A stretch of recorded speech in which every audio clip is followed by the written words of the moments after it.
presentation. The Old Dominion Monarchs are now in their third year of football, and so far so good, with 2 wins and 2 solid performances. Soon they will face a new, tougher conference schedule, and the question is, are they ready? Not so fast, says Cross Bay rival Hampton University. The Pirates are also 2-0, and so far are perfect in the red zone. They are tough and fast, and the Pirates are out for revenge after last year's loss to ODU at home. Now, it's the Battle of Hampton Roads Take 2. The Hampton Pirates travel down 64 to challenge ODU on their home turf. Old Dominion Monarch football is right now.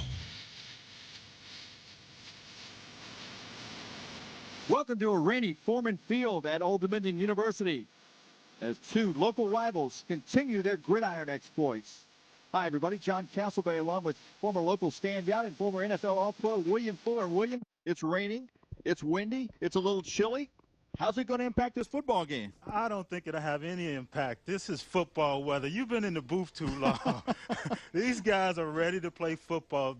Hampton has been looking forward to this game. They've off to a 2-0 start, as well as ODU, who's just looks fantastic, and I don't think weather would be a factor at all. Old Dominion off to that 2-0 start. This is their last tune-up before they get into CAA play next week at Delaware, and of course the guy that makes them go is Thomas DeMarco, their quarterback.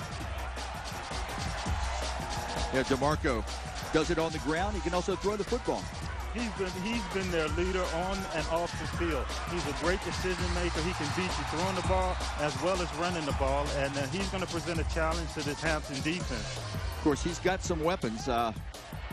There's one example, Antonio Vaughn, a redshirt freshman. He's a big play guy. Yes, he is. He's a speedster. He can take it the distance from anywhere on the field. They're going to have to try to get the ball in his hands as much as possible. When you have a weapon like that, you want to make sure you utilize it. Speaking of weapons, Colby Goodwin had a big game last week, and that's Angus Harper, a guy who will certainly see a lot of action here tonight. Now, Hampton's 2-0. They got a big win last week over Florida A&M, and William, they would love to go to 3-0, especially when they could win and avenge a loss they had last year to this Old Dominion team. Oh, absolutely. I mean, those two teams, you're seeing the making of a very good rivalry, but a rivalry depends on you being able to compete. And Hampton has a very good quarterback in his own right. He can beat you from anywhere on the field. He can run the ball. He can pass the ball very effectively.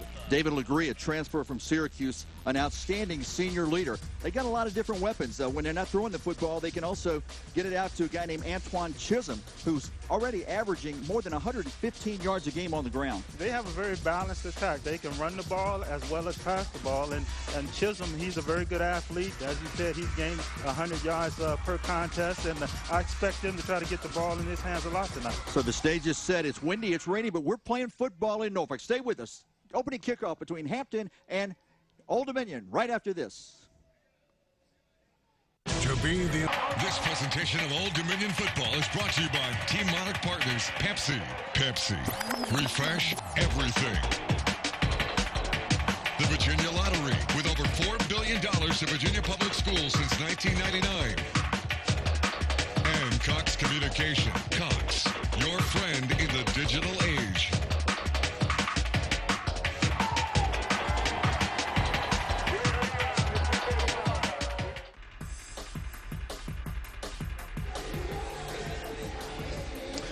Welcome back to Foreman Field on the campus of Old Dominion University. Coin toss has just taken place, and Old Dominion wins the toss. They've elected to defer until the second half. So Hampton University looks like they're going to get their hands on the football first. John Castlebay along with William Fuller. The rain continues to fall. It's getting a little bit colder. I just happened to have somebody who had a cell phone and was on top of the radar. And they said we've got about another hour for Don Rose's ball club to be in the rain. It'll still be chilly and whatnot. But Rose, a local product, actually played his high school ball at Norview, went on to Hampton University, walked on there, played 8-9 years in the National Football League, mostly with the Miami Dolphins. So, William, you may have butted heads with him out there. Although he played defense and you played defense, maybe some special teams. I didn't play much special teams in the NFL. Unlike this ODU football team, I think tonight you're going to see a lot of their starters play special teams. Garrett Brown will kick it off for the Monarchs. Deep to receive it for Hampton. Reggie Dixon, and Jerry in Washington. Again, something you and I were talking about a little bit earlier, William, was the fact that Old Dominion averages about 40 points a ball game. Hampton, 22 a ball game, so we'll see who can prevail here tonight. The kick high, popped up, and it's short, taken about the 12-yard line. That's Dixon. Dixon stays on his feet. He was hit by Wilkins, but still struggled to get another yard or two. So 1st and 10 from the 24-yard line for the Hampton Pirates. And again, they're led by David Legree, their senior quarterback, 6'4", 225-pounder, averages 247 yards a game in total offense. We talked about the weapons they have, primarily Antoine Chisholm, number 7, a 5'10" sophomore running back, who's averaging 5.4 yards a carry and has gotten over 100 yards in each of his first 2 games. Well, they're going to try to get him off to a fast start, try to establish the run early. Legree from the shotgun. Fakes, throws out to the right side. He's got his receiver in the flat. Shakes one tackle, still on his feet. Out of bounds, pretty good pickup on 1st down. It's just a quick pass out to the flat area. He faked the inside handoff, immediately to the right and got rid of the ball very quickly. Dustin Root on the catch. Let's take a look at the Old Dominion defense. Chris Burnett, the big guy to watch for in the middle there, and of course the very active linebackers. J.J. Williams to be one, and now a big gain, 1st down and then some. And that was Chisholm. Hold on.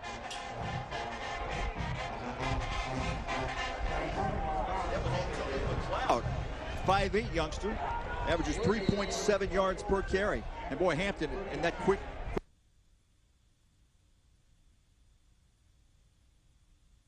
Once again, to give to McLeod. He's stacked up after a gain of only a yard. Ronnie Cameron, one of those to get him. Just a little inside handoff, a straight dive up the middle by Legree. Looks like Hampton's come up in this pistol formation early in the game. It's 2nd down and 9. Legree with 2 receivers left, 1 to the right.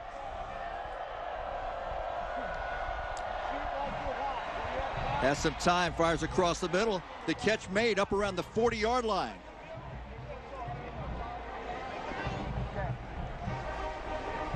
Nice job by Legree, just setting his feet, just dropped back and had a crossing pattern coming on.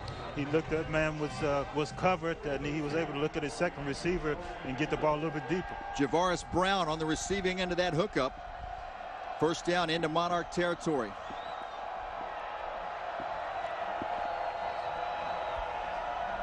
Legree. Nothing there. I think it was Chisholm who got the handoff. No gain. In fact, he may have lost a half a yard.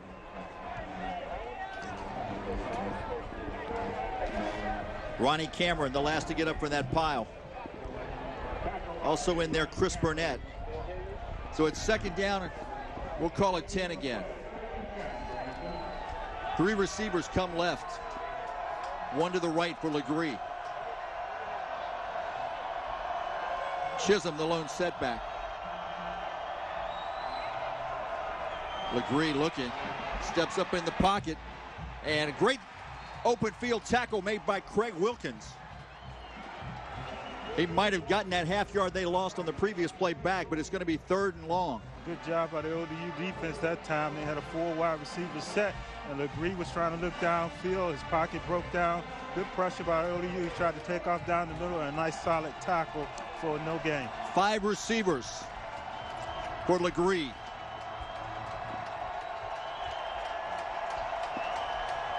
Long count. Legree looking left. Starts right. Got running room. He's across the line of scrimmage, and he's going to be just short of the 1st down. Now decision time for Don Rose. He got 9. And he's easily a half yard short, maybe more. But that's why he's so dangerous, because he can't use his legs when he needs to. Yes, he can. And when you have 5 wide receivers, they all are running just straight go routes. And with your backs turned to the defense, I mean, that's a scary situation to be in. 4th and 1, Legree to Chisholm. And the whistles blow. No play.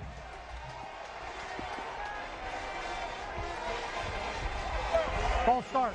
False start 55. against Hampton. On So the now it's offense. going to be 4th and 5 now yard. instead of 4th and Remain fourth down.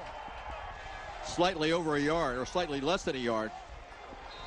But it doesn't appear to have changed Don Rose's mind one bit. It looks like he's still going to go for it. Yes, I think he wants to be aggressive in this game. He knows this ODU offense is important, and this may be a scoring match as far as who puts the most points on the board wins. Legree rolling left. Fires, and a pass incomplete. His arm may have been hit because there was no receiver near to where that ball wound up. So it falls incomplete, and Old Dominion takes over on down. So a good start to the drive for Hampton, but they couldn't complete it. And the Monarchs, with 11:15 left to go in the first quarter, get on the field offensively for the first time tonight. Good job by the ODU defense of bending but not breaking. They're going to be able to move the ball a little bit. They have some very good, talented athletes on that Hampton squad, but the goal is keep them out of the end zone. DeMarco has a running back with him. Now he sends Vaughn in motion to join him. And a quick pass out to Vaughn. He drops it. And William, that's where he had gloves on, but still, it's wet out there. There's no question the rain is going to play some type of factor in this football game. Yes, in the passing game, there's going to be situations where the ball just slips out of players' hands with or without gloves. Some players don't like to wear gloves at all because they think it makes the situation worse. Come on, damn it. 2nd and 10. This time, same play left side. That's Harper. Harper still on his feet, up near midfield. Let's see where they spot him out of bounds. Are they going to say he stopped? Yeah, they say he stepped out around the 40-yard line, so pick up close to 5 on the play. It'll be 3rd down and 5. Boy, there'll be a lot of plays running this game.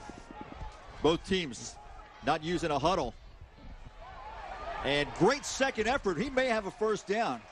I would tell you what, Angus Harper was dragging Robert Copeland with him. Yes, he was. And that's what we talked about earlier, is the fact that they have this two-headed monster in Harper with the size, and Goodwin with the speed. And as you can see on that play, he'll break an arm tackle every time. They're going to bring the chains out and measure, I believe. He's very close. In case you're just joining us, Hampton and Old Dominion playing for the second time. Old Dominion won last year over at Hampton University's campus at Armstrong Field. 28-14 was the final. The Monarchs won it as they do get the first down here. But William, the difference in the football game was really early on when Old Dominion blocked a couple of punts. Deron Mayo got one. Yeah, 2 early scores off of the special teams play, and that was the difference in the game. So I think Hampton feels like they can play with this ODU squad if they can keep it close. DeMarco, quick hitter. He's got Larry Pinkard for another first down. 11-yard pickup. Boy, we played 4.5 minutes. It feels like we played a quarter already. A lot of action in a very brief amount of time. Give straight ahead to Harper. And once again, Copeland corralled him, but he still spun forward and got about 3. There's some tough yards. He just hands off the ball, gives it to him, and kind of that straight dive at the middle heart of this Hampton defense, and seeing how much yards they can get early in this ball club in this ball game by running the ball straight at the heart of this Hampton defense. We got a timeout on the field. 10:16 to go. Old Dominion is taking a timeout. I'm not sure what the timeout was for. They were moving the ball fairly well and got a couple of yards on that first down play. But as we were saying, William, Old Dominion did win last year over at Hampton, but both these teams off to 2-0 starts. Old Dominion next week will go to Delaware, who is ranked in the top 10 in the nation among the FCS schools. And of course, Hampton had that big win over Florida A&M last week, and A&M was picked to win the MEAC. Hampton was actually picked 4th. But this is the type of game that would scare any coach, and I'm sure it scares Bobby Wilder a little bit, you know, whether or not his team is looking ahead and not really focusing on this strong Hampton team. DeMarco passed out in the flat to Reed Evans. Evans tripped up pretty quickly out there by Jawan Poole. He'll be about 4 yards shy of the first down. In fact, it's going to be a full 5 yards short of the first down. Good job by DeMarco again, just turning and flipping the ball out to the slot receiver and letting him run for yardage. DeMarco gives it to, that's Colby Goodwin, who's checked in the ball game, and I think he's going to be a little bit shy of the first down.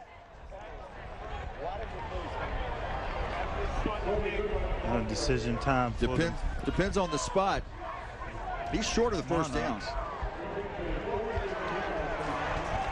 They're going to go for it as well. Jeremy Jarrett on the stop for the Pirates. DeMarco to Goodwin. He's close, and I think he's got it. It depends on the spot. If he doesn't get a favorable spot, they may have turned it over on downs themselves. And I'm not sure he did. Yeah. I think he's short. From the booth, it looked like he had it, but where they're spotting the ball, it looks like it's going to be close. If that shade on the far side is accurate, I think he's about at least the length of the football short. 9:18 remaining in our first quarter. You know, Old Dominion's gotten off to such a successful start football-wise. You almost, you know, and it's not just the football on the field, it's the whole tailgating experience, and it is short of the first down, so Hampton defense holds, they'll take over on downs, but we've gotten spoiled because the weather's always been so good. They've been able to get at tailgate, and today just not the case. Well, that's football. You never know what to expect with the weather. As a player, you can't worry about that. Obviously, for your fans, you'd love to have beautiful tailgate weather week in and week out, but you're going to have these types of games. We've got a timeout on the field, 9:18 left to go in our first quarter. No score between Hampton and Old Dominion. Back with more right after this.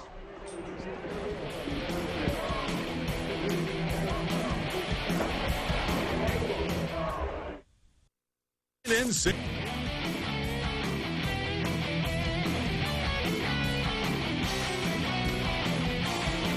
9:18 remaining in our first quarter of play from Old Dominion's Foreman Field at SB Ballard Stadium. Both teams have come up big on fourth down defensively, and now after Hampton stopped Old Dominion, David Legree chased out of bounds by Eric Lewis on first down, and minimal gain for Hampton. Just a little design run for David Legree. He faked the handoff and then sprinted out to his left-hand side. ODU didn't seem to have force or contain on that play. Second down and 7 as we approach the 9-minute mark left in the first quarter. Legree with Chisholm alongside, and Chisholm takes it, trying to run right. He cuts back across the 40 to the 42, where he's stacked up hard by Craig Wilkins.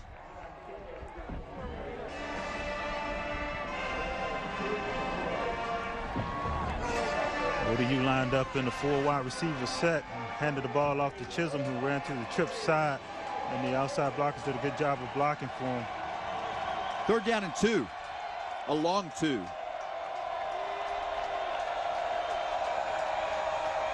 Legree gives it to Chisholm. Now Chisholm looked like he was going to be close to the first down, then he reversed his field a little bit and got stopped, so now Hampton's going to be forced to kick.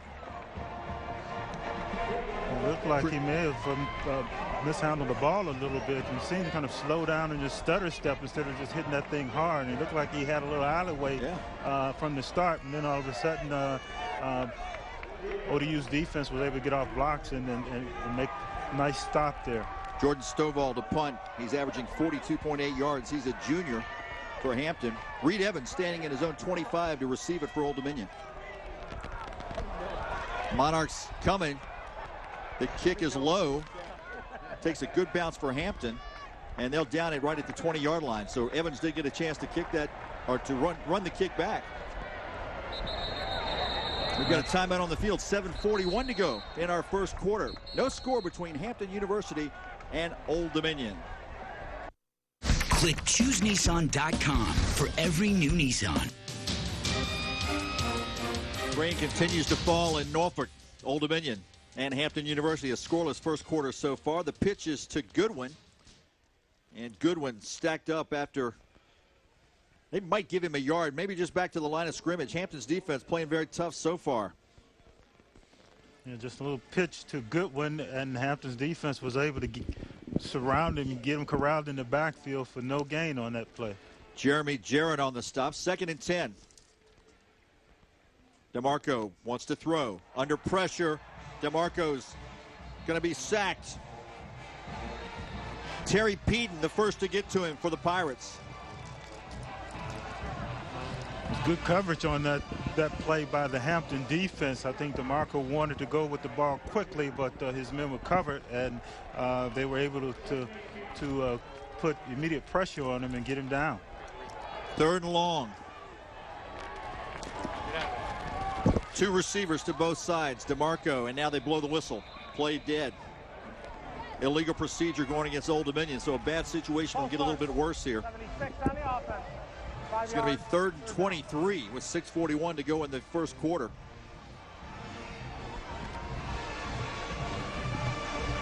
In a game like this, field position is certainly important, and ODU is now backed up inside their own 10-yard line. DeMarco from the gun. Goodwin with running room, 15-20. 26, 7-yard line before he's finally brought down. So he got the losses they suffered from the penalties and the sack back, but not quite enough for the first down as Justin Blake finally got him down for Hampton. Well, that's a positive play when you're backed up on your goal line, just to have some success as far as running the ball. Goodwin made a nice initial move and was able to get about 10, 15 yards before anybody touched him. This gives your punter a little bit more room to get the ball out of there. Jonathan Plisco on to punt. He ranks 7th in the nation, averaging 47+ yards in 2 games so far. The left footer, low, end over end. Kimbrel McGee takes it at the 22, and he slips and falls. He'll get 3 or 4 on the play. Wilkins there to cover him.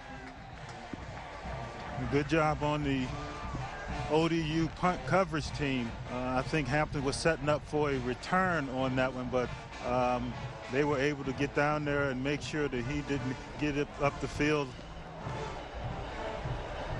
So both teams have had the football twice. Hampton's actually moved it a little bit better so far than Old Dominion, but not an appreciable difference. But the most important thing is the fact that neither team's been able to register any points so far. Both defenses have played pretty well. They've given up some yardage, but they've been able to keep both offenses contained for the most part. This time Legree under center sends a man in motion. And pretty good yardage on first down. Yeah, they came out in a split backfield and motioned the wide receiver. I think it was a slot receiver, just an underhand. Yeah, Reggie Dixon handoff to him. Got the football. Picks up 7 on first down. Legree again. This time they try the same play to the other side. And there's a loose football. And it looks like Hampton able to cover it.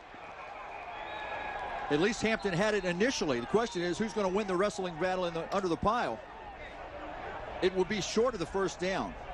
Old Dominion players also signaling that they have the ball. Of course, you never know. I mean, it's a matter of who can rip the ball out of the other's hand. Well, Hampton had 2 players who were there to cover it first. Let's take a look at, again, the wetness of the football. Obviously, is what caused this. He dropped it before he got hit. Now I take that back. Eric Lewis got the hit that forced it, and now it's first down, as a matter of fact. And the straight ahead give. That was McLeod. Old Dominion unpiles. Having a hard time running the football straight ahead against this Monarch defense. Chad King on the stop. Second down, let's call it 8. Another loose football. And boy, Hampton very fortunate to recover that as McLeod got hit. Had the ball bounce right back to him, and then he got gang tackled. And now you see the Monarchs able to penetrate that offensive line a little bit. Just you see the Monarchs gang tackling on that, and Hampton was lucky that he didn't lose that ball and turn it over. He dropped it immediately, but he was able to pick it back up before the ODU defenders got to it. Legree has the play from the sideline. It's 3rd down and 12. Loss of 4 on that last play.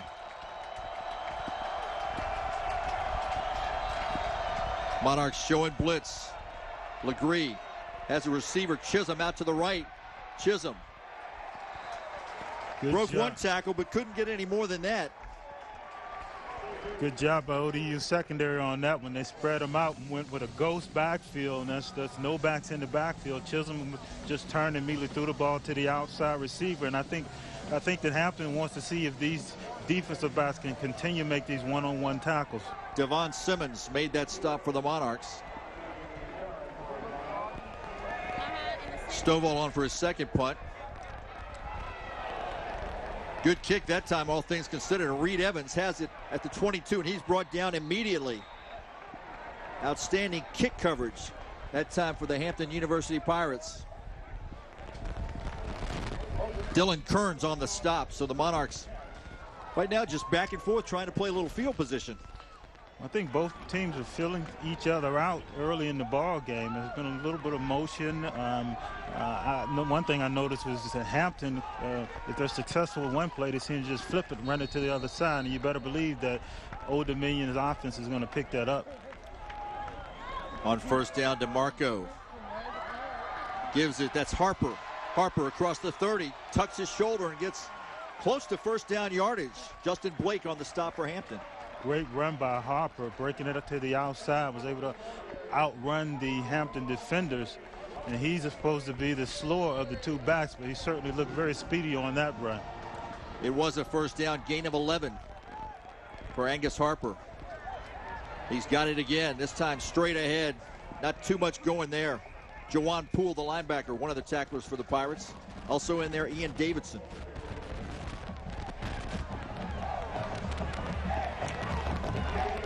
They'll give him a yard on the play. Second down and 9. Monarchs with trips to the left. Reed Evans, the lone receiver to the right. DeMarco out in the left flat. That's Vaughn. And a nice tackle and what might have saved a big play. Dustin Root. They'll give him 5. It'll bring up third down and a long 3 with 2:20 to go in our first quarter. Good job by DeMarco getting that ball out to Vaughn. Vaughn was the outside receiver until they kind of ran a little crossing route. He was able to get it to him quickly. Vaughn almost broke that. Some good short tackling by the Hampton defense. Well, anytime Vaughn gets his hands on it, he's a threat to go the distance. Third and a long 3. They've got to get across the 45. Harper out in the flat. Harper, first down. Tucks his head, gets about 3 more. Courtney Bridget bore the brunt of that blow as Harper. Good job by Harper, just making sure that he got that first down. It was a man-on-man, one-on-one opportunity. He won that battle from an offensive standpoint. First and 10, Monarchs in business from their own 48. DeMarco with time. Harper again. First down, out of bounds near the 40-yard line. Angus Harper had 8 receptions coming into this ball game. He's had 2 in the last 2 plays, and they've been big ones.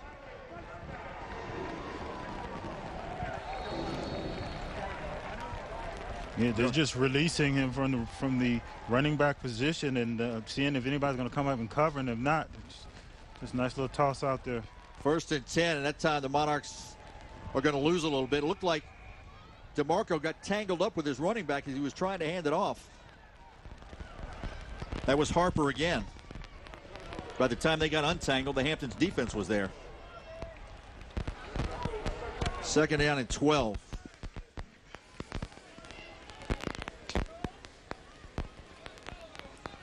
DeMarco across the middle.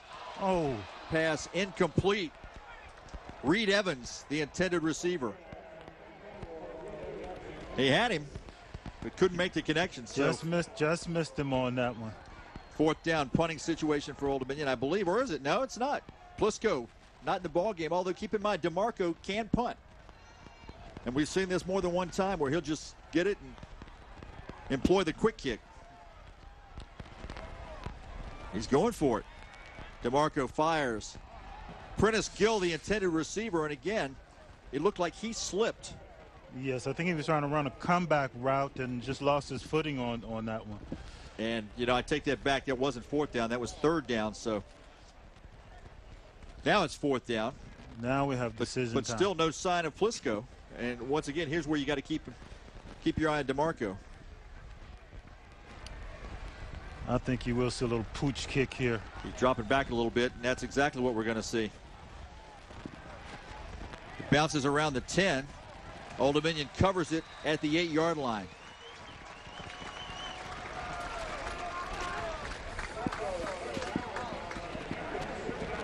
Blair Roberts covered that kick for Old Dominion. So with 39 seconds left to go in our first quarter, you know, we've had a lot of movement between the 30s.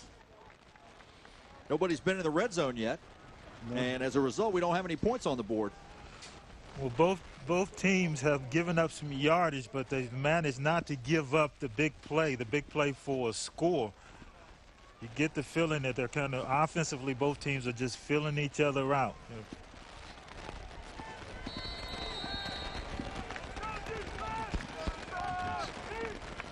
There are quite a few yards out there, but not a whole lot to show for it yet.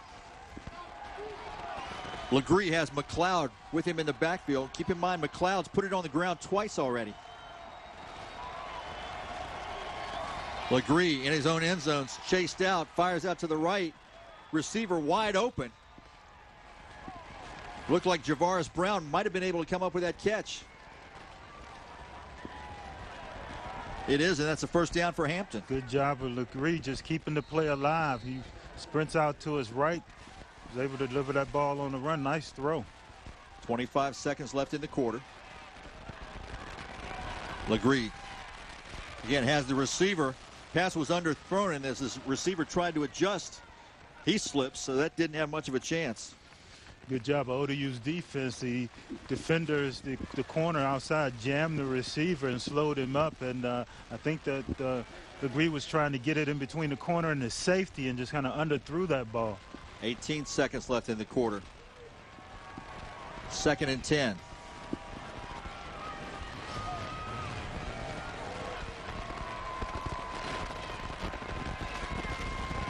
Chisholm's got it. And Chisholm gets hit hard, driven back after a pickup of maybe 3 yards. And he paid for that. Good job by ODU's defense of just rallying to the ball. Michael Colbert, one of those who applied the hit. And that's going to do it for the first quarter. So a decent amount of action, but no scoring. Old Dominion and Hampton, 0-0 after 1 quarter of play. We're back with more from Foreman Field at SB Ballard Stadium in Norfolk, Virginia right after this.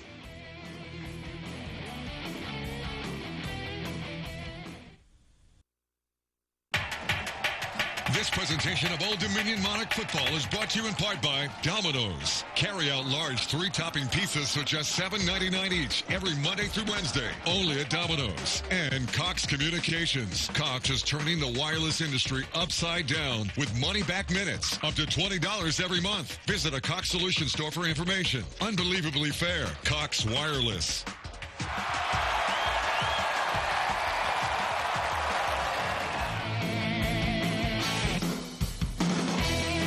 Third down and 7 for Hampton as we start the second quarter. No score between the Pirates and the Old Dominion Monarchs.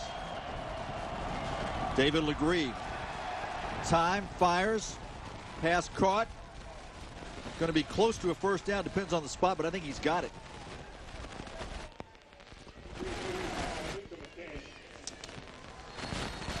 Nice throw by Legree. He certainly looks comfortable back there.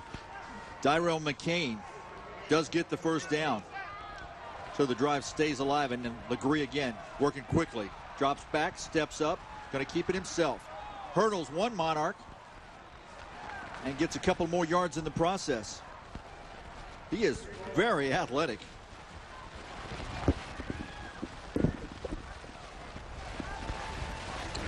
He hurdled over Terry Keenan that time. Got 8 yards on the play. 2nd down and 2. 3 receivers right, 1 to the left. Straight ahead to Chisholm. And Chisholm gets 5 on first down. Michael Colbert again, one of the tacklers, along with Carvin Powell. Good run by Chisholm, just an inside handoff. He was able to bounce it out to his left, pick up nice 4 or 5 yards on that carry. Flag on the play. Is that our first flag of the game? I think it is. Now, we had a procedure penalty earlier. We had a procedure earlier against the Monarchs. Foul, number 12 on the offense. Those penalties offset. First down. Offsetting penalties. Offsetting penalties.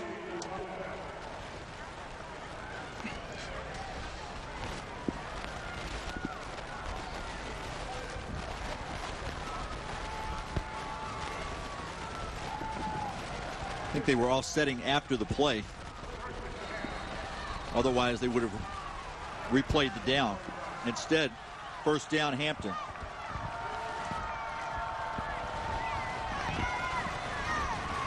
Nice spin move by McLeod. Then he gets driven back hard. Ronnie Cameron unpiles. Also John Darr.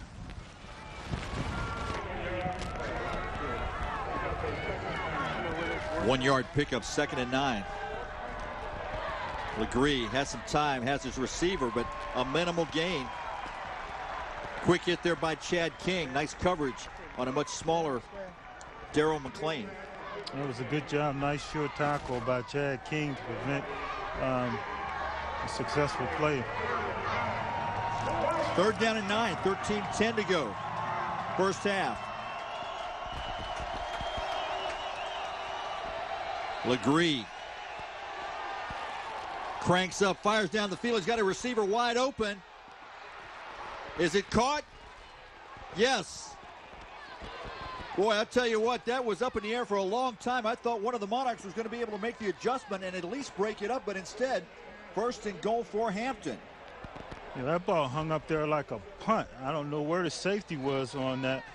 There was pressure on Legree, and he just was trying to get rid of the ball, almost like he's trying to throw it out the back of the end zone, throwing it as hard as he could, and was able to find the receiver. That was Chisholm. Going to lose yards on that first down play, so it's 2nd down and goal from outside the 10 all the way out at the 12-yard line. I thought for certain that Old Dominion was going to be able to pick that pass off. First time a team's been in the red zone tonight.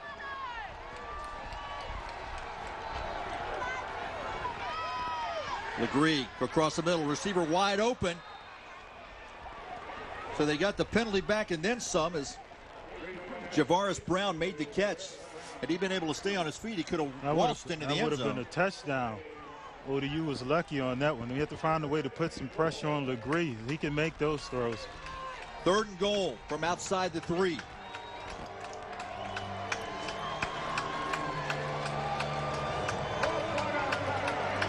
Chisholm and McLean in the backfield.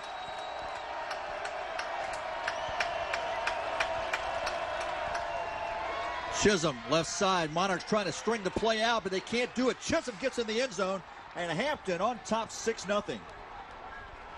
2nd touchdown rushing for Chisholm this season.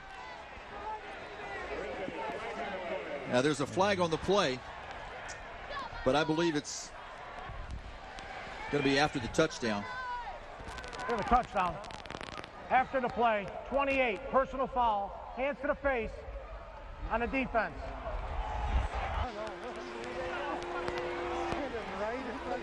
I believe they said the penalty was, So it was on the Craig defense. Wilkins. 28. Wilkins defensively. So hands to the face. Actually, Markel Wilkins. What do you say, face to face? He said hands to the face. So they'll mark that off on the ensuing kickoff, I suppose. Taurine Durham on for the point after try. He's 5 for 5 this year for Hampton.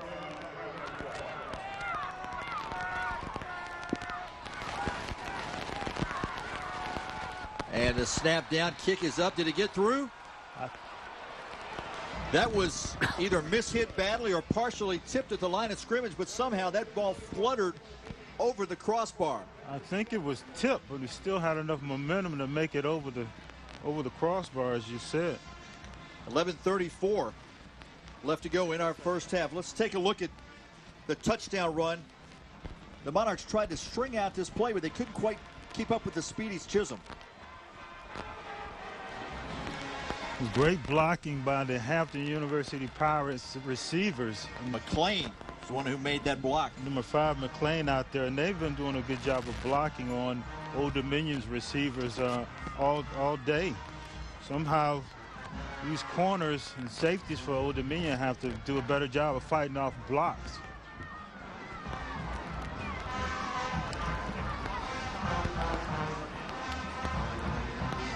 Rain continuing to fall. This is what we talked about. We knew this Hampton Pirate team wouldn't be intimidated and wanted to come in here and said, hey, we can play with these guys and we can keep it close. And is it their first opportunity in the red zone? If so, that means they are 8 for 8 on scoring opportunities inside the red zone. Coming into this game, there were 7-0 coming into the game with, I think it was 4 touchdowns and 3 field goals. So now a 5 touchdown. It's 5 touchdowns against 3 field goals. Yes. Anytime you get points in that red zone, it's good, but obviously it's better when you get to 6 as opposed to settling for the field goal. Well, these teams have been battling back and forth, and the difference maker was that big pass where the ball just hung up in the air. And Hampton is a very, very talented team, and the Old Dominion, they're going to have to make some plays to keep these guys under control. Aaron Evans, one of the Monarchs, back to receive the kick.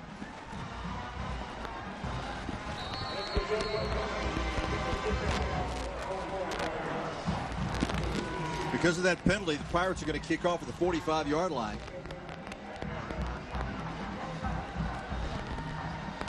A driving kick, and it goes out of the end zone. So the Monarchs will take over 1st and 10 from their own 20-yard line. 11:34 left to go in our first half of play. We'll take a break from a rainy Foreman Field at SB Ballard Stadium with Hampton leading by a touchdown and an extra point.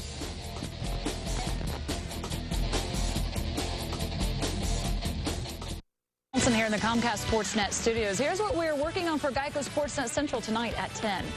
Another victory Monday for the Redskins. Our exclusive chat with head coach Mike Shanahan. Plus, will Tony Romo be ready to play on Monday night? And we'll catch up with Gary Williams to get his feelings on the ACC's expansion as a few Big East basketball powerhouses prepare to enter the conference. All that and more when Michael Jenkins joins me for Geico Sportsnet Central. Julie Donaldson. 11:34 left to go in our first half. John Castlebay along with former Indian River High School standout William Fuller. 1st and 10 for Old Dominion. They trail at 7-0. DeMarco on the give. Goodwin. Pretty good yardage on 1st down. He's finally stacked up after a gain of about 6 or 7 on the play. Nice run by Goodwin.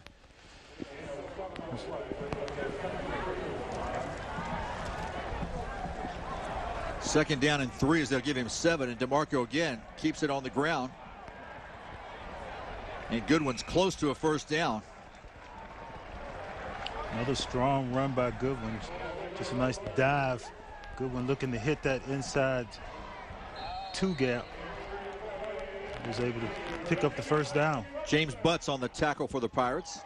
Now flag as DeMarco fires. Incomplete. Prentice Gill wants interference. He was maybe trying to get back to the outside. Covered by Dustin Root. But there was a flag before that encounter down the field. Offside, 94 on the defense. It's offsides against Hampton. 5 yards, remains 1st down. So it'll be 1st and 5 for Old Dominion.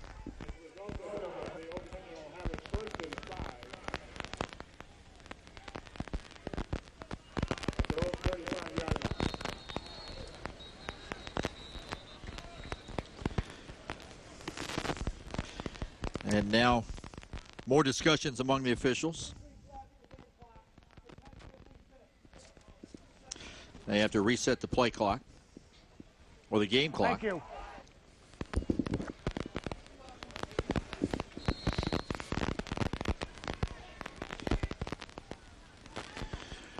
First and 5, DeMarco, and this time board movement, this time from the right side. The question is, who moved first? I think it was Hampton on that occasion. Looks like the left defensive end Offsides, 74. So the Monarchs will get a first down because of a couple of penalties. Results in a first down.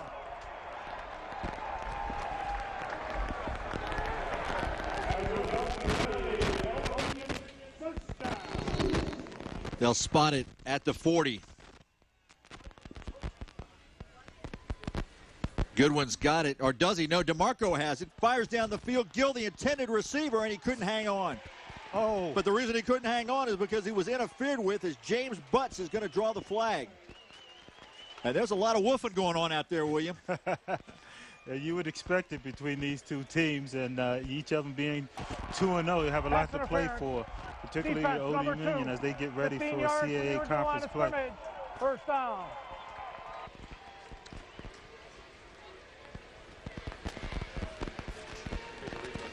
Let's take a look at it. Boy, it was a good fake. I thought Goodwin had it. He was double covered. DeMarco had good time that play and was able to get the ball where it needed to be. Hampton gave him a too-deep safety look, and Goodwin hung it up there and was just trying to give this guy a chance to make a big play. 10 yards on the penalty, 1st and 10. In Hampton territory. This time Goodwin does have it. Goodwin. Boy, he made a lot where he had very little to work with on that one. Good strong run by Goodwin is continuing to keep his legs churning and battling for those tough yards. Pick up a 4. It's 2nd and 6. 10.5 to play in our first half. DeMarco looks right, fires. Pass nearly picked off. Justin Blake had it read, but couldn't hang on once he got to the spot.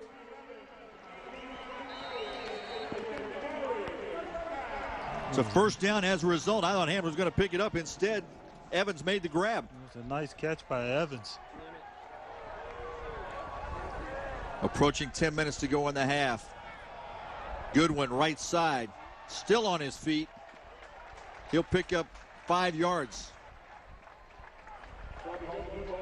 Justin Blake, one of the tacklers. Also Jamie Curry for the Pirates. Nice run by Goodwin on that. Looks like this Monarch team is finally settling down a little bit and saying, hey, let's play football. 2nd and 6. DeMarco with all day to throw. Looking for it all in the end zone, and it's incomplete. Out of the end zone. He was trying to find Nick Mayers.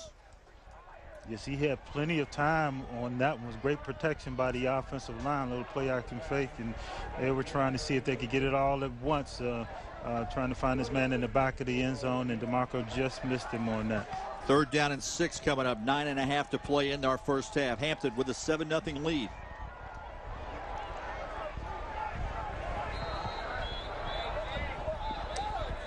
And now the officials call time.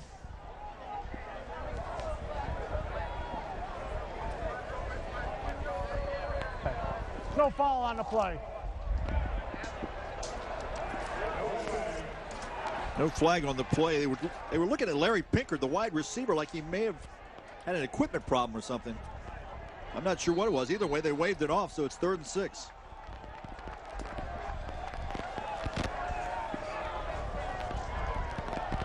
DeMarco throws, pass caught. That's Blanco, the tight end. He'll be short of the first down, though. It's going to be 4th and 2.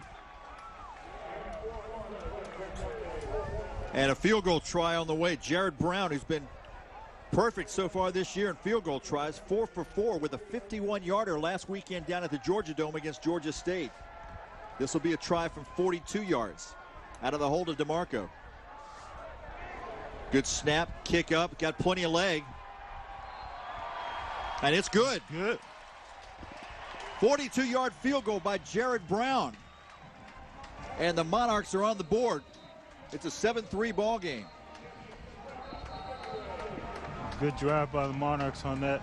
Nice job of answering the bell. When your defense gives up a touchdown, you want to come back and see if you can get a score pretty quickly. Although they didn't get a touchdown, they were able to move the ball and get a field goal. Timeout on the field. 8:55 to go. Hampton 7, Old Dominion 3. We're back after this.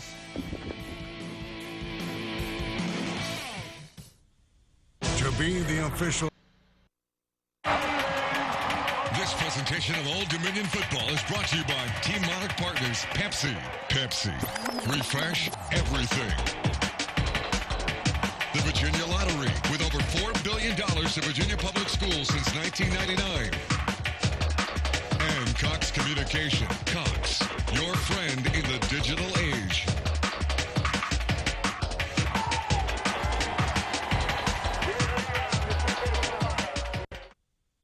Old Dominion with a late comeback on top of Hampton at the break, 17-14. Now we deliver the out-of-town scores brought to you by Domino's, reminding you to carry out large 3-topping pizzas for just $7.99 each every Monday through Wednesday. Only at Domino's. North Carolina hands UVA its first loss of this young season. Virginia Tech stays unbeaten by beating Arkansas State. South Carolina and Navy. A 3-point advantage for the Gamecocks. Monmouth defeated Villanova. Richmond big over VMI. James Madison leading at Liberty. William & Mary trailing early at home against Lock Haven. Rhode Island with a lead over UMass, and Delaware having an easy time over its cross-state rivals, Delaware State. We'll take another break, come back with more from halftime stats and highlights, so stay with us.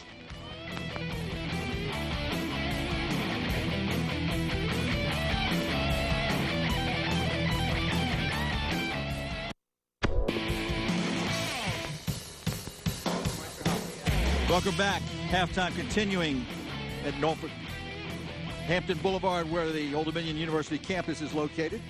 Old Dominion leading Hampton University by a score of 17-14. John Castlebay along with William Fuller. Good to have you with us tonight for what has certainly been a very entertaining football game. A lot of points on the board. They all came in that second quarter, William. Yeah, they did. That's when the big plays come. Both teams, it seemed like they were filling each other out early in the game. They were moving the ball, but not getting the ball into the end zone. Of course, Hampton was able to strike first with Legree just making some unbelievable plays with his athleticism. Here you see him running the ball for a big play, and they looked like the better team early, certainly offensively. But ODU seemed to have found his groove later on. We're able to put some pressure on him, make him a little tougher, and get back in the game. This is one of the drives that finally got things going offensively. Is again Legree able to use his legs to get them in position, and then this was perhaps the biggest play of the half when Legree chased out of the pocket, just put it up for grabs. And his wide receiver, Cyril McCain. It looked like blown coverage on that. I don't know what the safety was doing. I mean, one guy was running with his back turned to the offense, and luckily he was able to get there and prevent the touchdown. And then here, just a race to the pylon. Someone lost contain on that one. Monarchs did bounce back quickly, though, after that score. This pass interference set up a field goal, but then this was a big play the other way as Washington. Major kick return for Hampton, and it sets up another Hampton touchdown on this great fake. Legree kept the football, and you're going to finally see him come back into the middle of the picture as he scores a touchdown. At the time, Old Dominion was in trouble, but then a couple of good touchdown runs by their backfield tandem. Angus Harper there winning a foot race. That made it a 14-10 ball game, and then late in the half, Kobe Goodwin got into the end zone. That's where we are right now. 17-14, Old Dominion on top. Statistically speaking, a pretty close football game in a lot of areas. No turnovers despite the inclement weather. Neither team's turned it over. Hampton put it on the ground a couple times, but they were able to come away unscathed. So second half, you got to figure that the teams are going to want to do a lot of the same things. Of course, mainly putting points on the board. Those teams are going to be looking for big play opportunities. They had some in the first half, weren't able to capitalize on them. Both the running games have been effective. From the ODU standpoint, they need to somehow figure out a way to control Legree. He's been the big playmaker with his feet, and both just being able to scramble and keep plays alive. Second half on the way. Old Dominion leads by 3 over Hampton. Stay with us.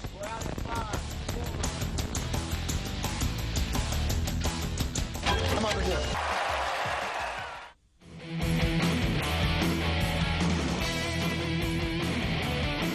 Back on the field. We're just about set for second half action at Foreman Field. Old Dominion came from a deficit late in the first half to take the lead 17-14. And of course, a year ago, over at Armstrong Field on the campus of Hampton University, Old Dominion able to get a 28-14 victory.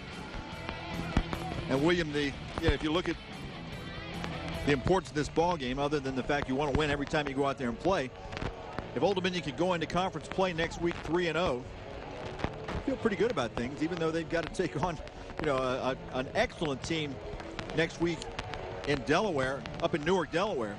It's going to be a tough task, and of course Hampton. Definitely. Hampton's got to go to Bethune-Cookman next week. Definitely, if they can pull out this game, although it hasn't gone certainly the way they'd like for it to go, they're going to have to win some ugly games this year in CAA competition. And good teams win the ugly games. When things go wrong, they find a way to pull things together and still come out with a victory.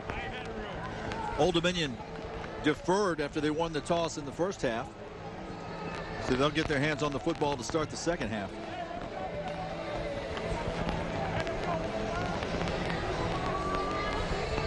Looks like Goodwin back inside his own 10-yard line. Also Aaron Evans back deep for the Monarchs.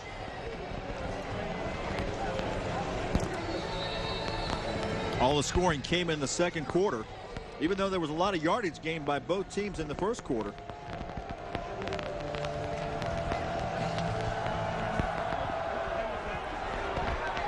Kick high and short. Goodwin from the 16, 30, 40.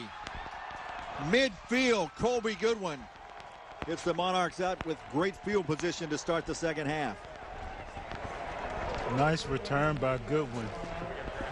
You want to come out and establish a mentality of, hey, we're going to win this thing. We're going to find a way to make some big plays, and certainly that was a great start from a second.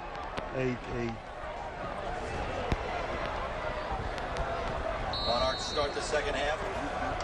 Two receivers left, one to the right, two backs alongside DeMarco.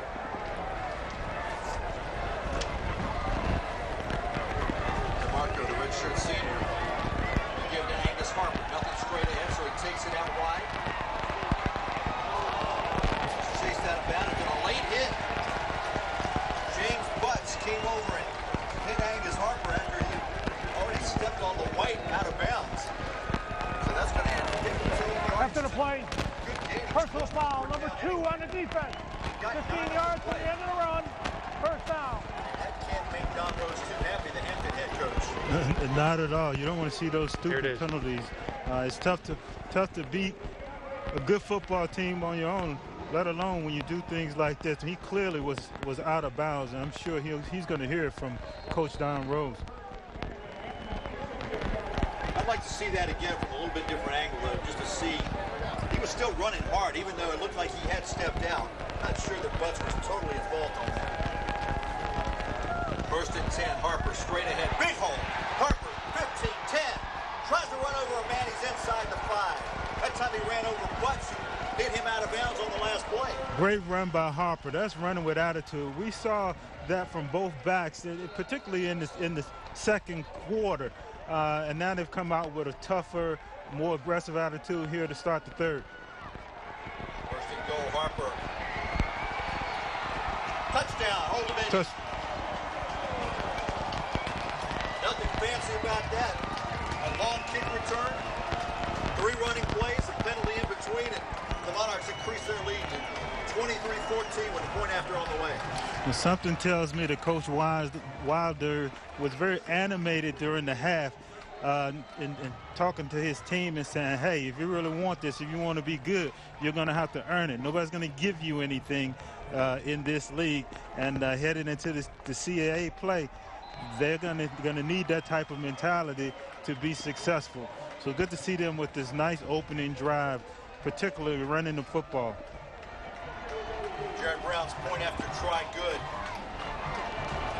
Took him 50 seconds to increase the margin to 10. Let's take a look at the touchdown play.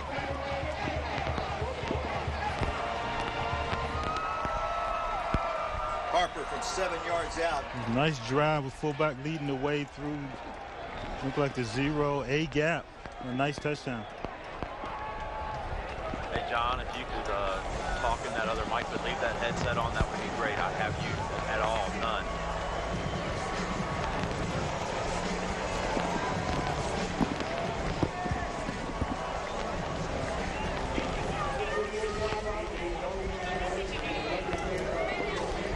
On you with it?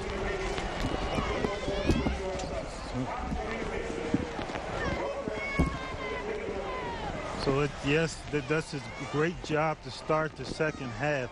And it's all about attitude. Whenever things go wrong in football, then it's just a matter of you'll continue to fight, claw, do whatever it takes until you can get some breaks on your side and you can turn it around. Old Dominion came out right at the kickoff with a nice return, and then offensively was able to get it in the end zone to start the second half.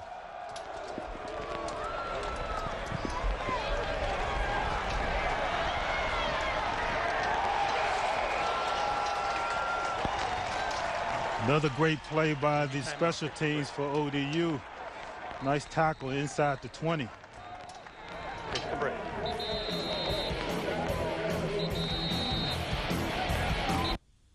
56 years of traditional hand cleaning and expert restoration. Hadid Carpet has been the one to trust with your treasured Oriental rug. Hi, I'm Joe Hadid. We make your carpets clean, healthy, and beautiful for generations to come. 14:05 left to go in our third quarter. 24-14 Old Dominion with a quick strike to start the second half. All on the ground, ironically enough. Angus Harper gets in the end zone, his second touchdown of the night, third of the year. The advantage 10 for Old Dominion. David Legree, Hampton's talented quarterback with all day to throw, as his receiver. Short gain on first down. Alex Arian on the stop after the pickup of about 5 for McCain. Legree with a nice toss over the middle. Monarchs were able to get a little pressure on him on that one. We're going to give him actually about 7 on the play.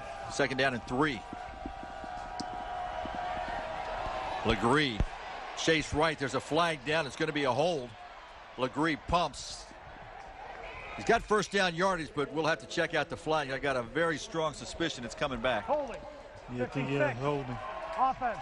10 yards. Replay second down. 10-yard penalty. So it will remain second down, but a lot more real estate to negotiate for a Hampton first down.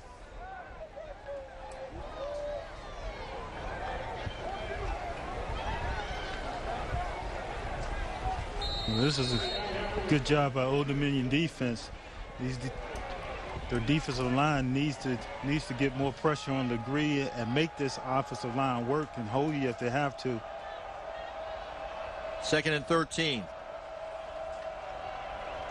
Legree to Chisholm. Chisholm run down. Ronnie Cameron jumped in there late. He had some help, though.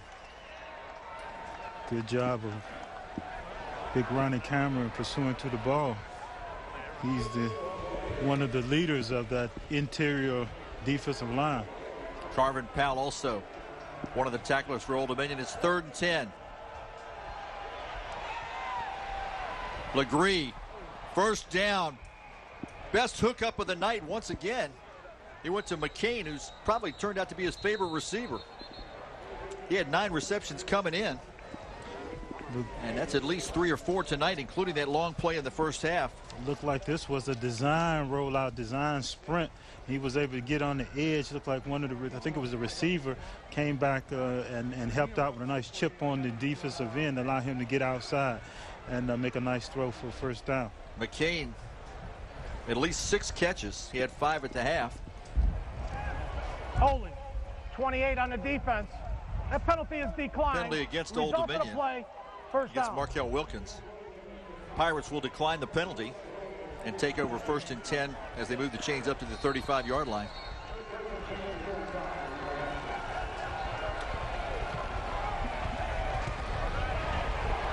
Legree in trouble. Boy, is he mobile. Still in trouble, and all that work, and he might have gotten a half a yard.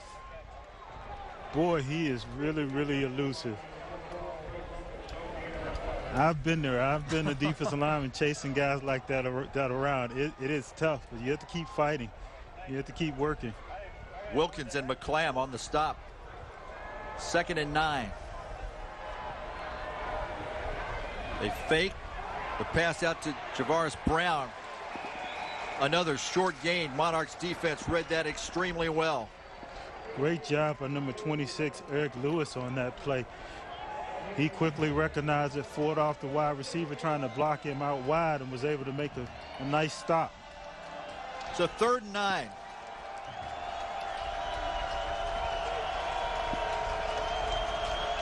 Four receivers set left for Hampton.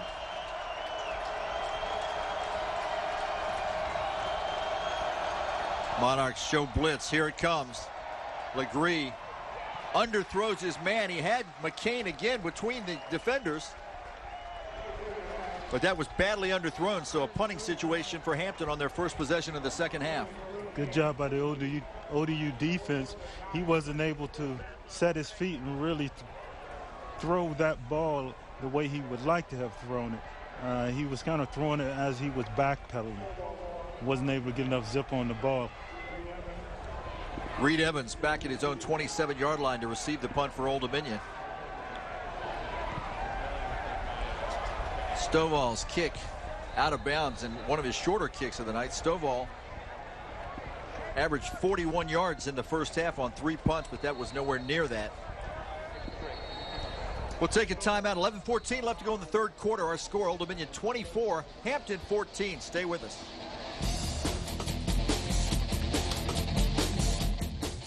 In 1986, the destination for discriminating car buyers has been Select Auto Imports. Home to... Welcome back. Old Dominion on top by 10 over crosstown rival Hampton University. Big Blue is the defending national mascot of the year, and he needs your help if he's going to defend his title. Here's how you can help. Text the word BLUE to 78527 or go to CapitalOneBowl.com. Blues up against Beavers, Tigers, Ducks, Dogs, and Frogs. But remember, nobody beats Big Blue. Nobody.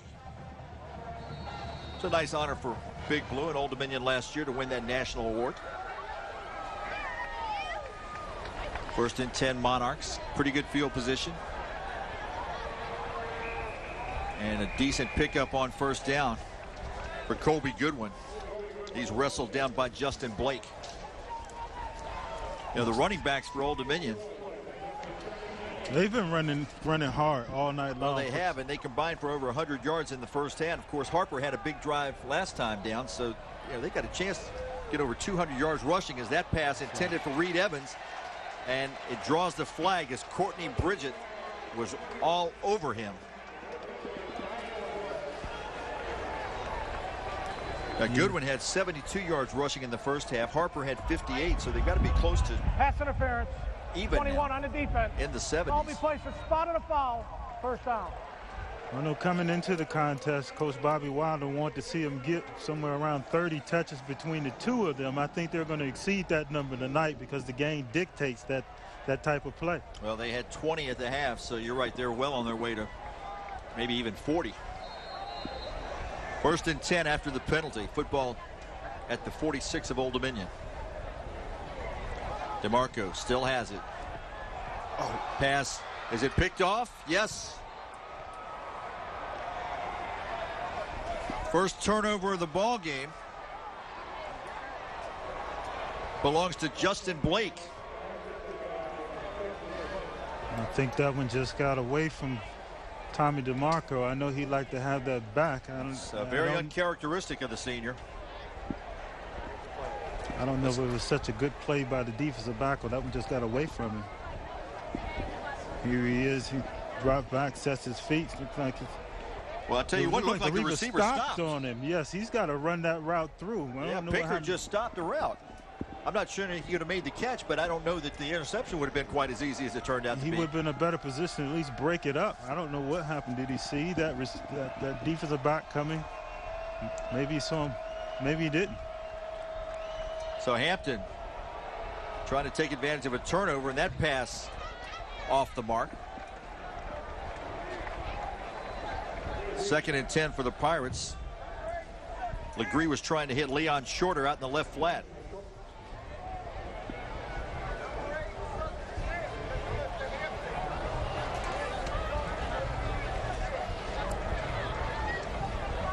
Second and 10, 10:36 to go in the third quarter. Old Dominion led by 3 at the half. It's now a 10-point lead. Legree, design keeper, needs a block. He's chased out of bounds. Eric Lewis knocked him away. Close to a first down, but probably a yard or so shy. Again, they come out with that 5-receiver look and spread everybody out. And that was the design run for Legree, the quarterback. I think they just want to take advantage of his athleticism and see if he can make some plays for him. 3rd and 2. Big play for the Pirates. Old Dominion may have been offside. They got the first down. They give it straight ahead to Jeremiah Schwartz, who ran hard in limited action in the first half.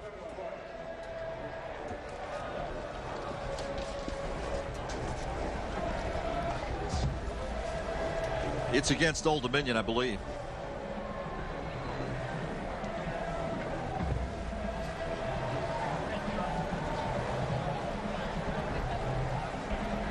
Offside. 46 on the defense. Penalty is declined. They'll decline the penalty. Result of the play. Schwartz's yardage will stand, and Hampton's drive is still alive with 10-12 to go in the quarter.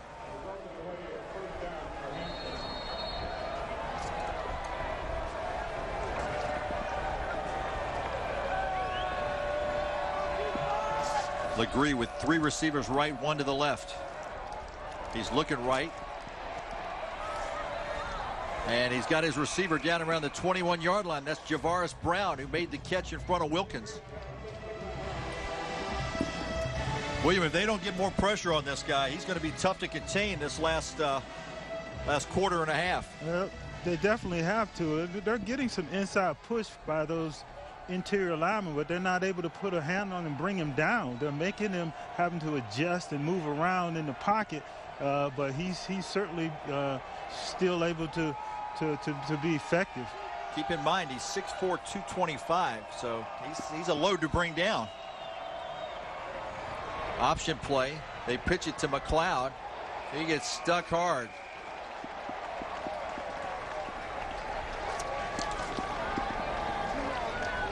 Trying to get the number of that truck that just went by there. That was that King? 32. Chad King, yeah. Big mismatch there for Chad King. 6'3", 255 against the running back McLeod. Nice. 5'8", 180. Nice job of just staying with his responsibility. He had the pitch man all the way. He stayed with him. Legree made the pitch, and he made a nice tackle. 2nd and 8. Legree again eludes the defender. Cuts back in the end zone. Touchdown. No, too high. Too high. Boy, he had a man open. Trying to get McCain again. Tell you what, he had some running room. Yeah, he did. Well, Legree is, again, just buying time with his feet. And it is tough when you're a pass rusher or you're out there running around and trying to get a paw on a guy like that. But good job of the secondary. Here he is. He steps back. Get a little inside pressure again. The defensive end loses contain momentarily. He's able to buy time and take a shot for the end zone. 3rd and 8. They're in field goal range, but they want 6. Legree has the receiver. That's Chisholm. He'll be short of the first down. He'll get 4 yards on the play. And it looks like the Pirates are going to settle for the field goal. Old Dominion does a good job on the back end as far as coverage is concerned. He really had nowhere to go with the football and just decided to play it safe, take the little dump off. 32-yard field goal try for Torian Durham. His first field goal try tonight. He's connected on 2 extra points. He's 3 for 3 this season, as long from 34 yards. This is a low kick, but it got through. So Hampton on the board for the first time here in the second half, and it makes it a 7-point ball game.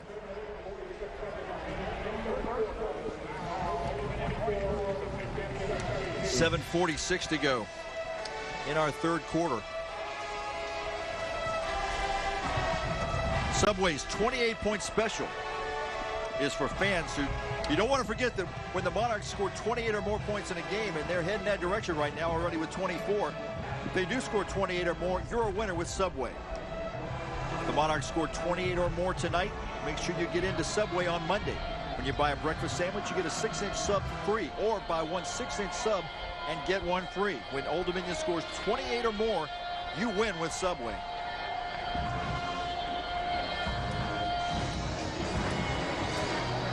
William, the rain, in case you're just joining us, the first quarter and really much of the second quarter was played in a steady rain. It was windy, it was chilly. The rain has stopped. The wind's still blowing a little bit, and obviously it's even cooler right now than what it was when we started, but I think the fact that it's not raining as the game's going on has probably helped the offenses quite a bit. Yeah, I think the field has just dried off a little bit. We're not seeing as many guys slipping and losing their footing as we saw at the very beginning of the game.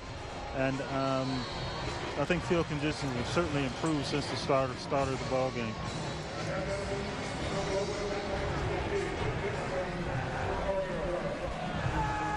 Goodwin and Evans deep. Goodwin's had a couple of big returns tonight, and he'll get another chance here from the 17. This time he's hemmed in. He'll get just a couple of yards as Hampton finally able to cover a kick successfully. John Rose, one of the tacklers.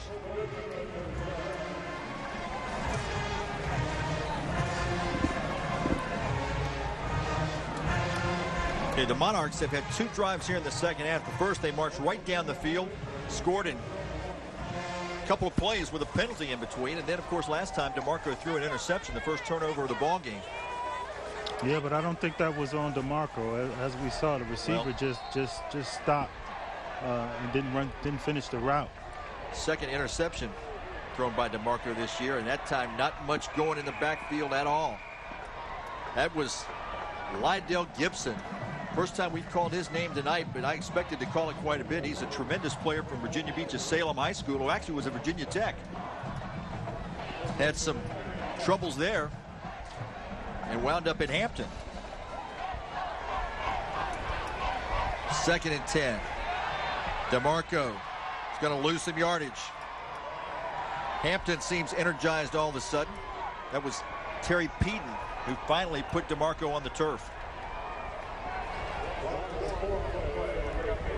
Well, no surprise. I mean, I think coming into this game, Hampton said if we can keep this thing close, we can play with it. We made some mistakes last year early in the ball game that cost us that game, but we can play with this very good ODU football team.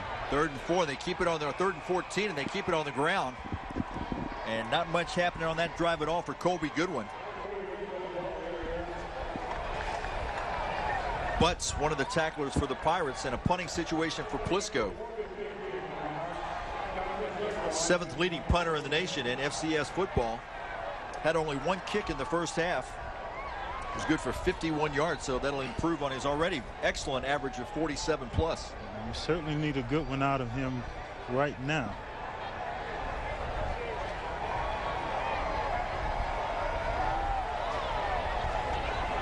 Hampton is low snap. Like they're going to go after it. They did go after it. It's a low kick. Kimbrel McGee won't field it. Instead, something that was completely uncalled for that draws a penalty flag. And Don Rose can't be happy about that.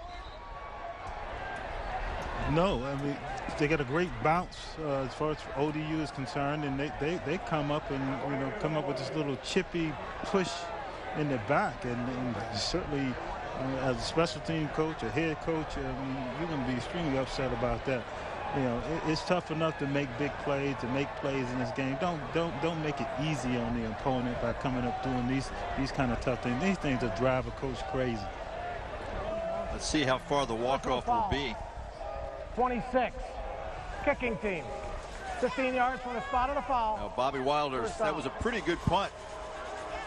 And now it's not going to be nearly as effective after the penalty on Eric Lewis. Let's take a look at it. McGee got shoved.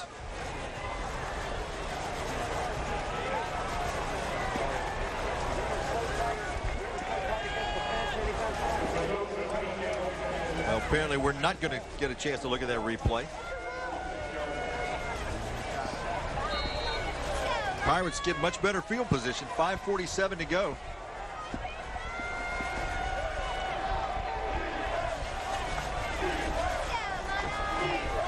Legree keeps it.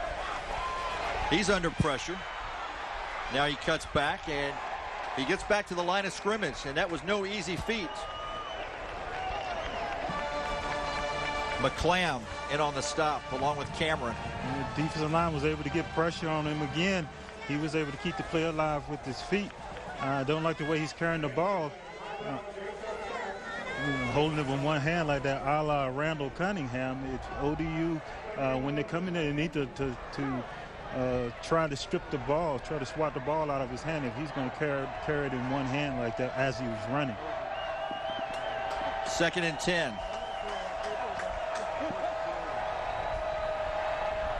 Legree. He's got Brown open in the middle of the field. Tell you what, when you give him time and he can set his feet, he can get it out there in a hurry. Yes, he can. He has that kind of long throw. He reminds you of Randall Cunningham running the ball. He winds up like that, and too. also You're right. The way he throws it as well. Straight ahead pickup of just a couple on 1st down. That's Schwartz again. Chris Burnett on the tackle. 2nd down, let's call it 9. 4:30 to play in our 3rd quarter. Old Dominion with a touchdown here in the 2nd half. Hampton answered with a field goal. Legree all day to throw. Receiver wide open again. Same play, same receiver in Brown, and the same results. A 1st down for the Pirates. Old Dominion is trying to get pressure with just their front 4, and they're playing a little bit of soft coverage with 2 safeties, 2 deep safeties, trying to make sure they don't get anything behind them. But he's finding openings in that little zone just over the linebackers and in front of both of the high safeties.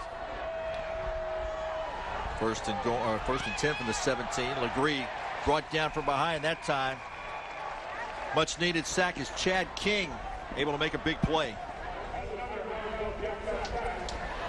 The tackles, they have to be disciplined. I mean, this guy can hurt you running the ball, and it's tough. You ask me to rush the passer, but then you ask me to stay in my lane to make sure that he doesn't run the ball, and it's tough to do both of those. But that time they got it done. 3.5 to play in the 3rd. 2nd and 12.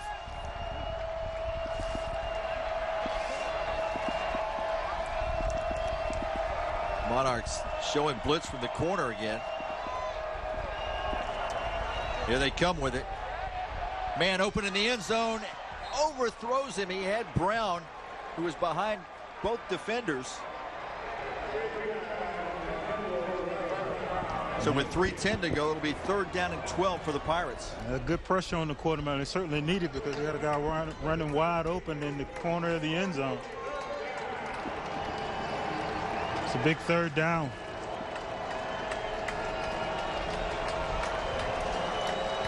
Neither team's been in a huddle all night. Legree moves up and down the line of scrimmage to make sure everybody's on the same page with his critical play. Lost it in the end zone, and it's incomplete. He had 2 receivers, Reginald Hicks and Brown. It looked like he was trying to run a fade to the back of the end zone, and he just overthrew that one, quite honestly. I don't know if the receiver was running a fade route or not. Didn't really look like it. And he wasn't trying to get to the back corner power line as you would normally see. Durham on for a field goal try. He just kicked one from 32. This will actually be from 37. 3:05 left to go in the 3rd. This will be his longest field goal of the season. Plenty of leg on it. And it's good. Good. His high before that was 34. That's 37. That would have been good from 50. Yeah, he hit that one well. Had a little pressure, leaked in the middle, but he was able to get it off. I'll tell you what, you've got to give Hampton credit after Old Dominion came back was so impressive on that first drive of the 2nd half. They bounced right back, even though they have not gotten in the end zone. A couple of field goals, and got quite a ball game. Old Dominion leading by 4 late in this third quarter. Yes, we do. You know, after last year's season for Hampton, and they made a number of changes, and I think some of it was related to the way they played this ODU ball team. They fired their special teams coach, brought in a brand new special teams coach. They had some problems with offensive line. They brought in an offensive line coach, and you know, it really kept things the same on defense. Just felt like we needed to be more explosive. We need to be able to score points offensively, and you know, Keith Goganis has done a great job. Say, you mentioned as a defensive coordinator, and local product from Green Run High School, and of course Penn State, and a lot of good years in the NFL with the Buffalo Bills. Keith has done an outstanding job as their defensive coordinator. Goodwin deep for Old Dominion. They keep kicking it to Colby, and it looks like he's going to get another chance from the 12. Goodwin works the right, spins out of bounds near the 35-yard line.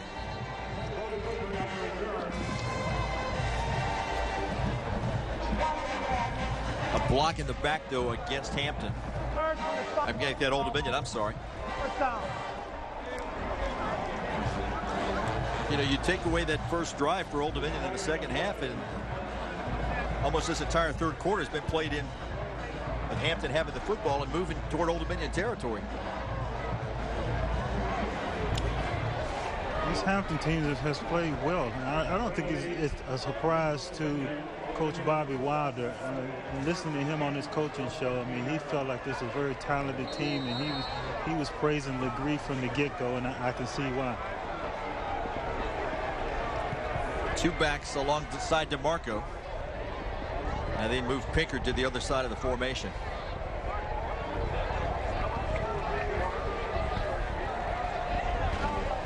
Goodwin picks up maybe 2 on first down. Oh, that's Harper, excuse me. 32 versus 36. 2nd and 8. DeMarco trying to quicken the tempo a little bit. Right side pass caught by Evans. He's knocked out of bounds after a pickup of 5 more. Good throw by DeMarco.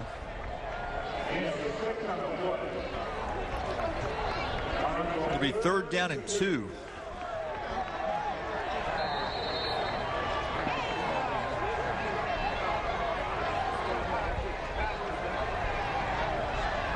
DeMarco to the air. He's got Evans. First down, all the way out to the 45-yard line. Reed Evans, one of the bigger plays through the air tonight for Old Dominion. 23-yard pickup. Nice throw by DeMarco on the slant to Evans, and he was about 1 tackle away from taking that to the house. Angus Harper slipped as he got to the line of scrimmage. Loose football. Hampton's got it. Hampton on the move. And it's a touchdown for the Pirates. Like, who's the victim of 45? Jeremy Jaron came up with the loose football. Harper slipped as he got to the line of scrimmage, and apparently he lost the football on the way. I couldn't tell from this angle. Did someone bat it, knock it out of there? Or we'll have to check a replay to see, because as he was going down, somehow he lost that football. And Hampton turns it in to 6 points, maybe 7, and then take the lead. It's a huge play.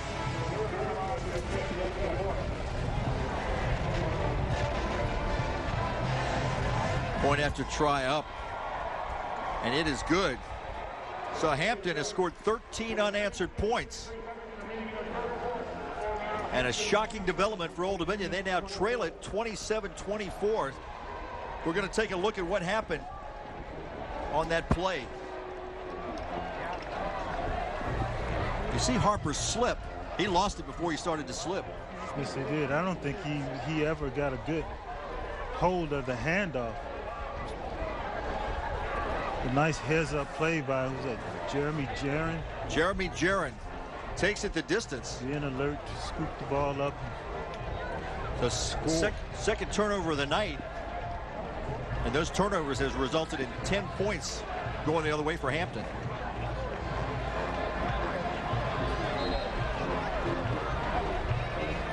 Turnovers will kill you every time. That's something that, as a coach, as a football team, you want to avoid as much as possible. Generally, you look at the stats at the end of any ball game on any level, and the team that has the most turnovers will win a high percentage of those ball games. And, Old Dominion early in the season has done a good job of protecting the football. I thought we'd see more turnovers, or at least the ball flying around early when we had the heavy rain. We didn't see that. There were a couple of drops early in the first quarter that Hampton had, but they were able to regain possession. Durham's kick high. Goodwin has it at the 10. Check that. That's Reed Evans. And Evans got to the 17. Now he's thrown down hard, and that's going to result in a penalty. Or that's Harper, not Evans. Actually, it's Vaughn. Antonio Vaughn got slammed to the turf. And that's a bad play. Stupid penalty by the Hampton Pirates. Foul, 32nd on the kicking team. 15 yards from the end of the run. First down.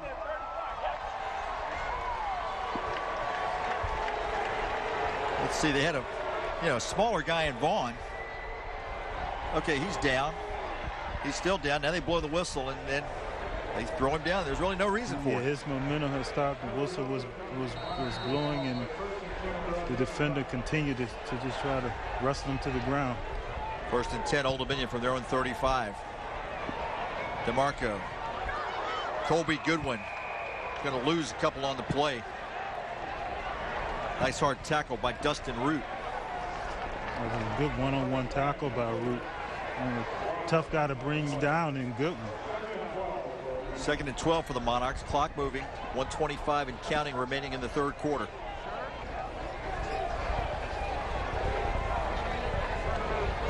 Blitz is on. DeMarco got hit and incomplete. Prentice Gill was the intended receiver. Courtney Bridget on the coverage. So it'll be third down and 12. Just a straight go route. DeMarco tried to find him and just did miss him over the left shoulder.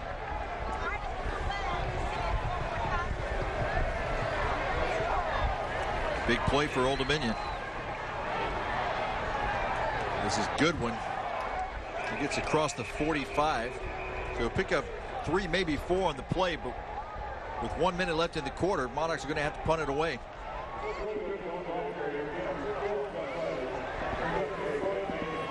It's an inside handoff to Goodwin. I think that Bobby and his staff wanted to play it a little closer to the vest on that one. With 40 seconds left in the third quarter.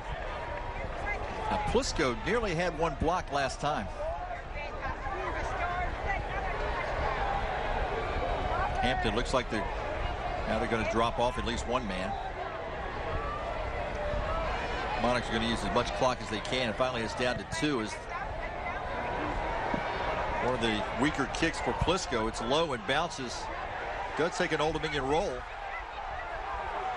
And once again, some really unnecessary activity. Doesn't result in a penalty flag this time, but Hampton gets it first and 10 with 16 seconds to go in the third quarter from around their own 31-yard line.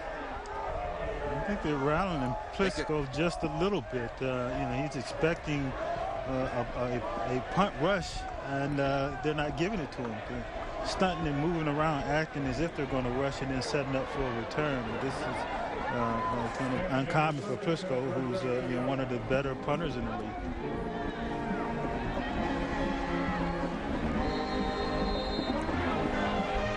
Legree has been the man for Hampton tonight.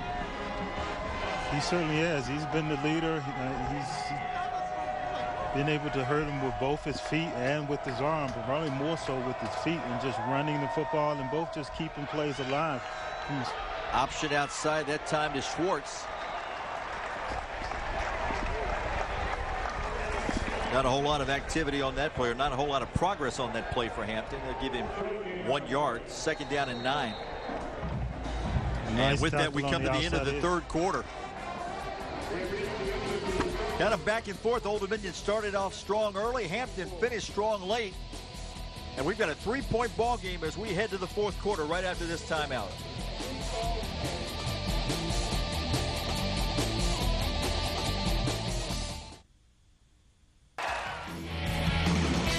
Quarter just about set to start. Hampton leading Old Dominion 27-24. Old Dominion led by 3 at the half. They actually increased it to a 10-point lead before Hampton came back with a flurry and actually got some help because Old Dominion turned it over twice, and Pirates were able to take advantage of that and turn it into 10 points. 2nd down and 9 for David Legree, who's been pretty good tonight at quarterback for the Pirates. They get it to Chisholm, who's Old Dominion's done a good job of bottling him up, and he struggles to get back near the line of scrimmage. Good job of the Old Dominion defense of kind of just stringing that one out. Very simple play, just an inside handoff, and running back just on a foot race to try to beat you around the edge. So 3rd down and 10.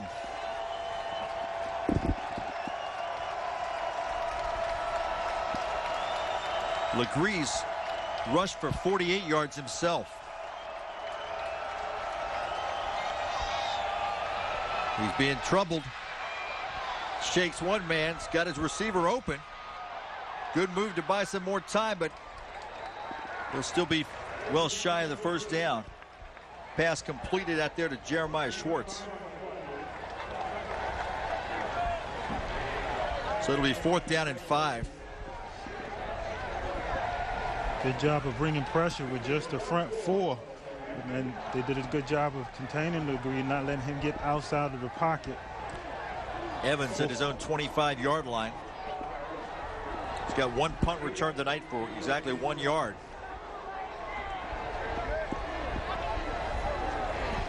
Stovall's 5th kick of the night is blocked. Old Dominion comes up with a block. Touchdown Monarchs. It's recovered by Pinkard. And the Monarchs regain the lead. Big play. Huge play for the Monarchs. We'll have to see the replay to see who actually blocked the punt, but Larry Pinkard came up with a loose football. The redshirt freshman gives the Monarchs the lead. Couldn't have come at a better time for the Monarchs, who were kind of on their heels a little bit. That should give them a little spark here at the start of the 4th quarter. Jared Brown on for the point after try. Right there, Jeff.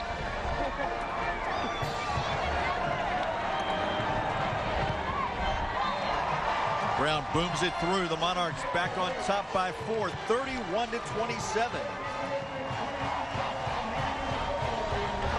This is kind of what I thought we see early in the football game. Here's the replay. Let's take a look and see who got the block.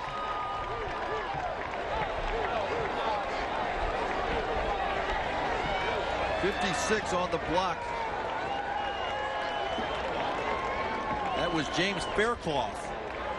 Looked like they just overloaded the left side. That's something that they were very successful with against Hampton last year at their ballpark, and you felt like that they would try to come after them early in the ball game, which they really didn't. There were a couple of times that they did. They sent an extra guy or two, but for the most part, not much overload like we saw last year. This was a big play. They really needed it. If we can, let's take another look at that punt. I wanted to see how long it took the punter to get that ball off. He didn't have any sense of urgency whatsoever.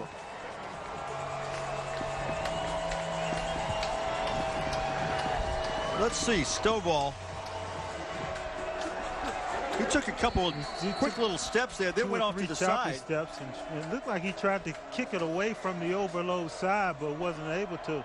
And the guy that got him actually may have come from the middle.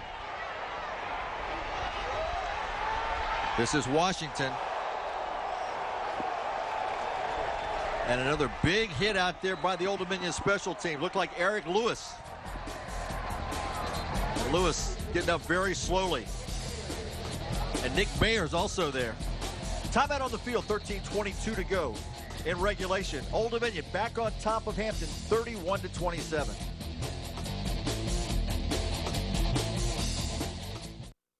It's time for the Polaris Go. In regulation, John Castleberry along with the former All-Pro NFL defensive lineman William Fuller. And we've seen a good one tonight. Hampton and Old Dominion punching and counter-punching. And right now, Old Dominion with a 4-point lead. Legree, the long count. Goes out to the right flat. He got his receiver, but very well defended out there. That was Lewis. Spinning Hicks out of bounds for little, if any, gain. In fact, he's going to lose a little bit. 2nd and 13. More pressure. Legree.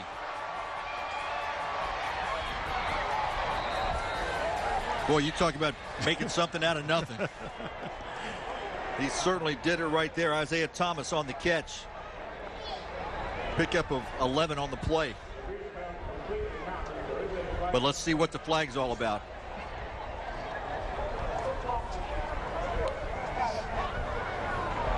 Roughing the passer against Old Dominion. First down. Automatic first down, so that's a big play in this contest. That's a tough play, absolutely. I mean, you work so tough to try to catch that guy, and you finally get a hand on him, and they call you for a little unnecessary roughness. Again, you got to give Legree all the credit in the world for buying time and keeping the play alive. Oh yeah, Ronnie Cameron. Yeah, he hit him. That wasn't even close. Way out of bounds. I mean, you can't put your hands on him at that point. And he's 3 yards outside of the out of bounds line. Cameron's a redshirt senior, transfer from Hofstra. He knows better than that. And they'll push it all the way into Old Dominion territory at the 48-yard line with 12:50 and counting left in regulation. It's a close ball game. It could go either way. You've got to be smart on the field. You really do, and this is uncharacteristic of a Bobby Wilder coach team. They've shown a lot of poise. Cameron just made up for it. Well, if I made a snafu like that too, you better believe I worked pretty hard to try to make up for it in a positive play. The next play. Cameron grabbed Chisholm around the waist and wouldn't let him go anywhere. He'll lose a yard. 2nd and 11.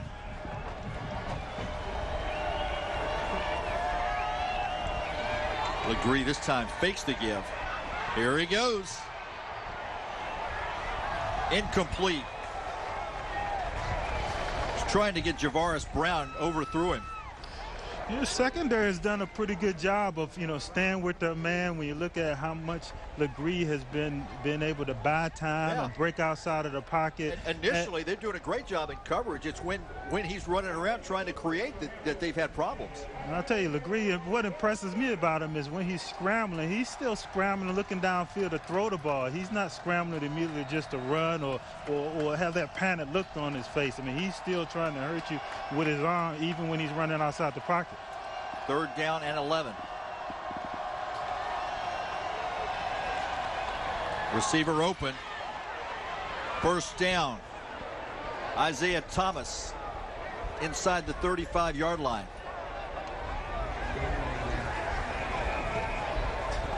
Like ODU was in a little soft zone there and had a guy that was able to just run and set down in the middle, find a little open space, and Legree was able to find him and deliver the football. They'll spot it inside the 32-yard line with 11 minutes and 59 seconds remaining in regulation.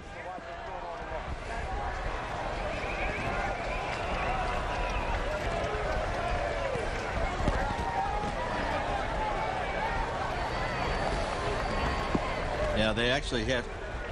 Tell you what it is, the down marker is not working properly. I noticed early that they said it was 2nd down when it was actually 3rd down. So now they've gotten the equipment change.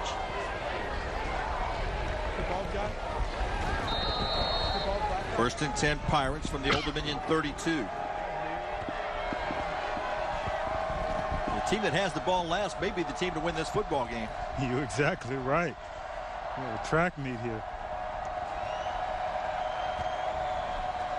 Legree on the fake. Legree on the run. He's tripped up. Oh. Finally by Wilkins. Oh, no. And another late hit.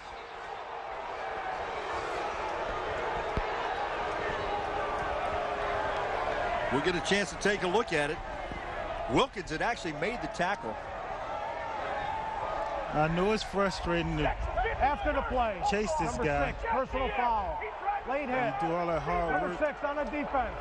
and you Half come the in and you hit distance him from late. the end of the run. Bobby First Wilder down. not happy about that. Let's take a look at it.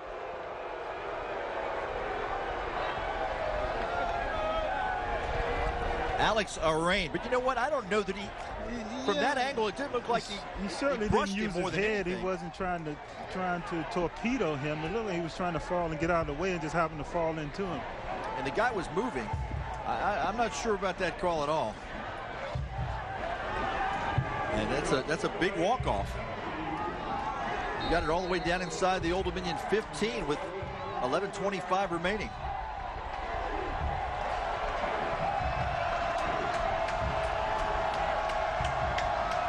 You know, it's tough stopping your momentum and avoiding a moving target that's actually moving in the same direction you are. Big body running that fast. It's hard to just pull off sometimes. It really is.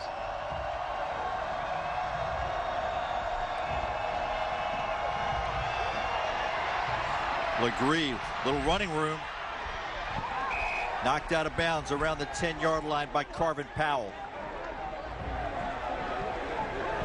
Again, able to get outside. I think that was by design on this play. A little sprint out, and he had both the running pass option. And when a guy was that athletically, you don't want to give him two options. Legree got 4. It's 2nd and 6. 10:50 left. And this is the running back. Actually, that's Darian Washington. First time he's carried the ball from scrimmage tonight. He's had a couple of long kick returns. And Darian Washington puts Hampton back on top, 33-31. Well, that's what happens when you have an effective quarterback like that who's effective in the play action. You start focusing on the quarterback and his ability to run, his ability to beat you with the pass, and it's tough to play all three, the run and the pass, and a quarterback that has that kind of athletic ability.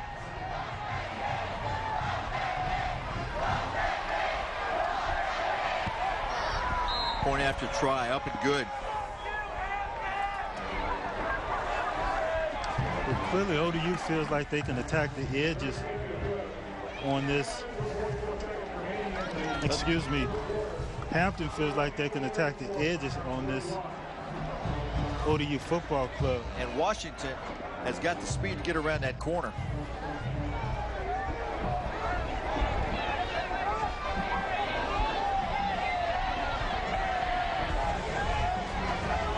We got a ball game.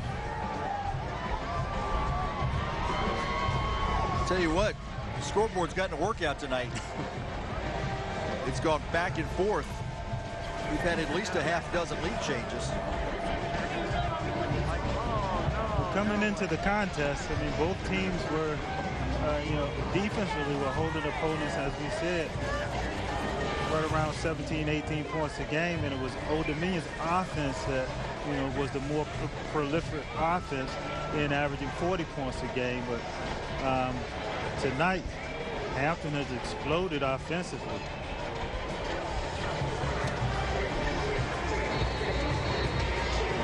So we'll see if the Monarchs can't bounce right back. They've done it several times tonight.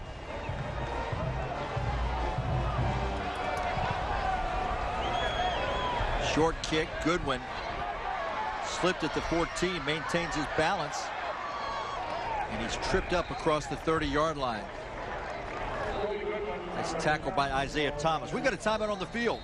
10:38 to go in regulation. Our score, Hampton 34, Old Dominion 31.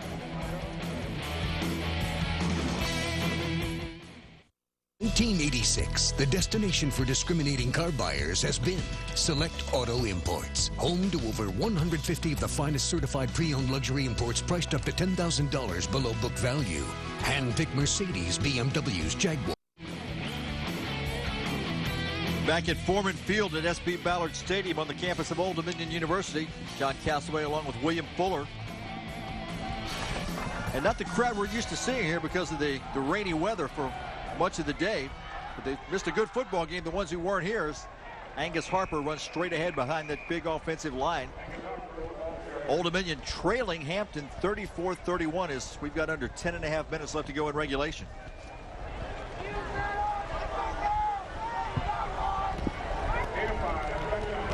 Harper got 5. It's 2nd and 5. This time he takes it outside, spins, gets the first down. Nifty move by Angus Harper. Brought down by Jawan Poole. Good run by Harper. Initially takes the ball up inside and is able to make a defender miss and break it out to the outside for a first down. Injured Pirates, Micah Pellerin. 10:06 remaining. Now it's time to deliver the out-of-town scores, brought to you by Domino's, reminding you to carry out large 3-topping pizzas for just $7.99 each every Monday through Wednesday, only at Domino's. Tar Heels win over UVA. Virginia Tech moves to 3-0. South Carolina in a tight one with the Naval Academy down in Columbia, South Carolina. The ball game still in the 4th quarter.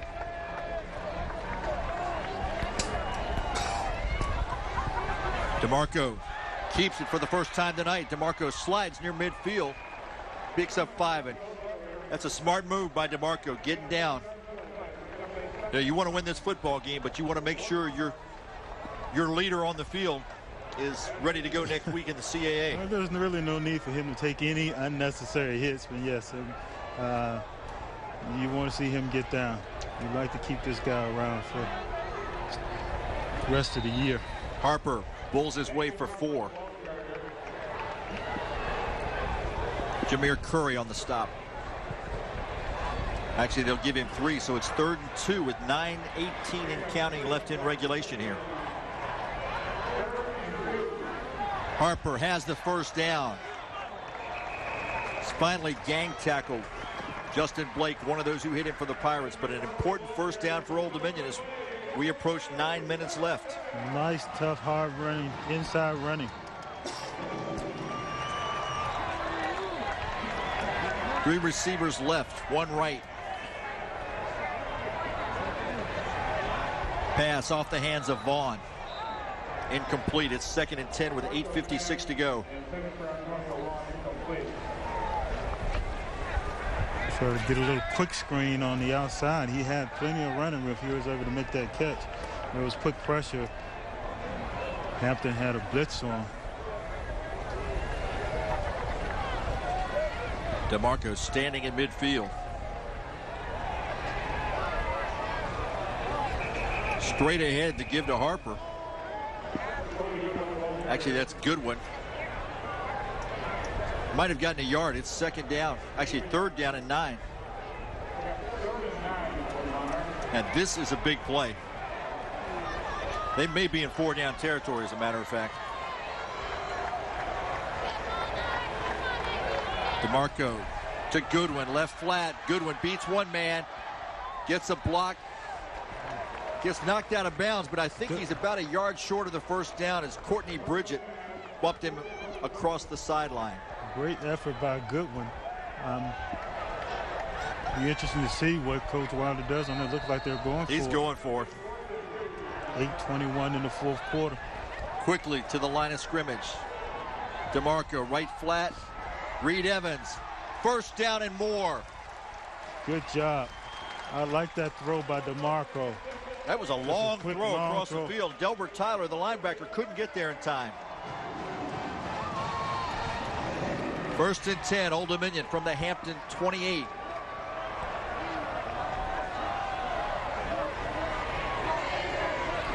DeMarco to Goodwin.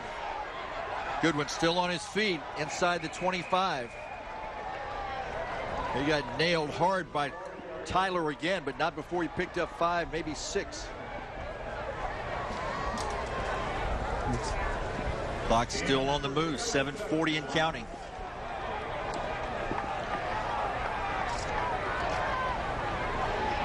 DeMarco slant to Evans. First down, Old Dominion. Near the 15-yard line. Nice throw by DeMarco to the slot receiver inside.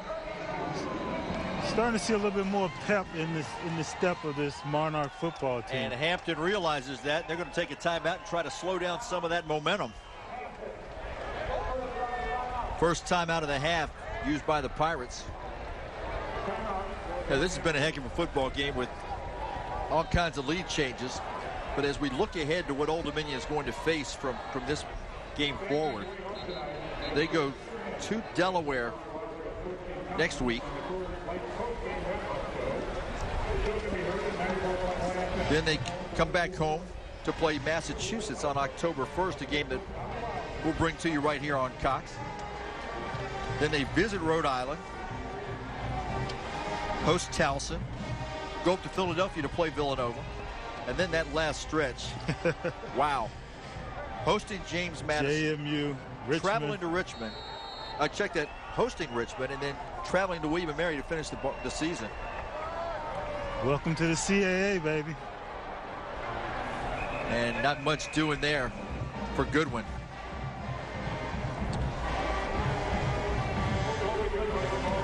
This is what Coach Wilder knew he was getting into. Sure. You know, when they started this program. You know, to be the best, you got to compete against the best.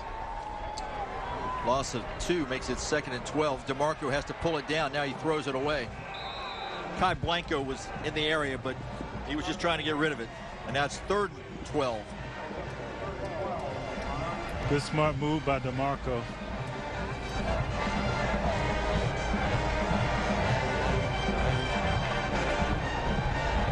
The Delaware contest next weekend up in Newark, Delaware, is a noon start.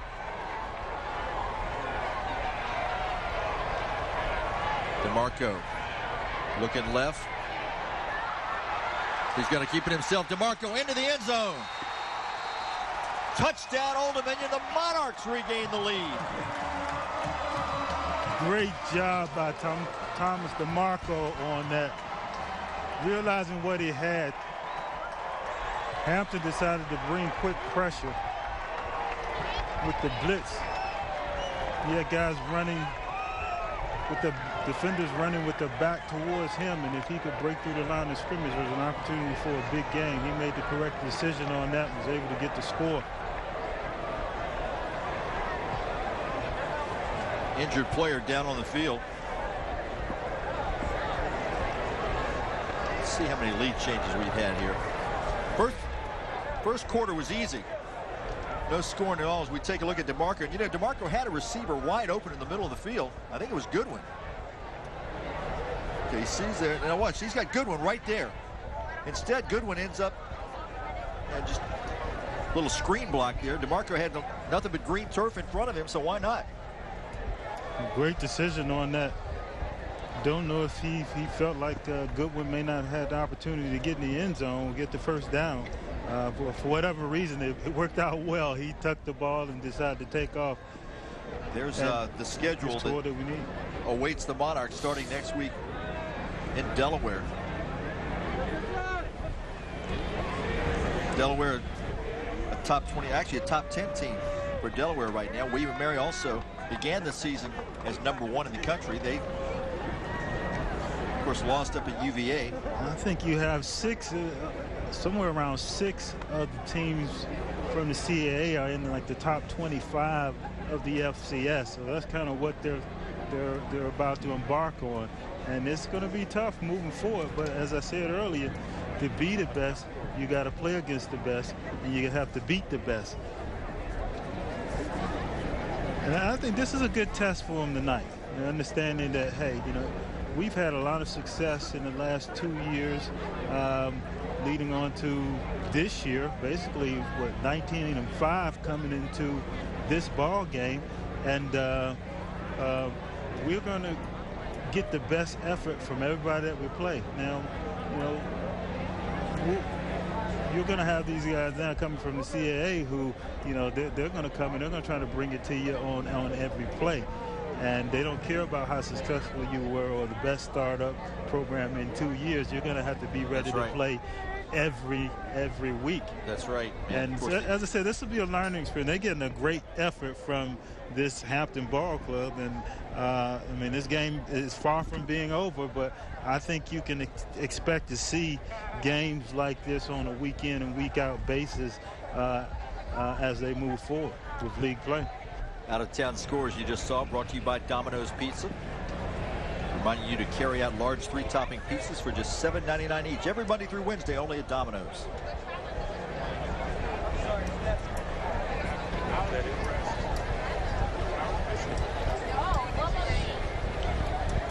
The training staff and the doctors out attending to the injured Hampton Pirate.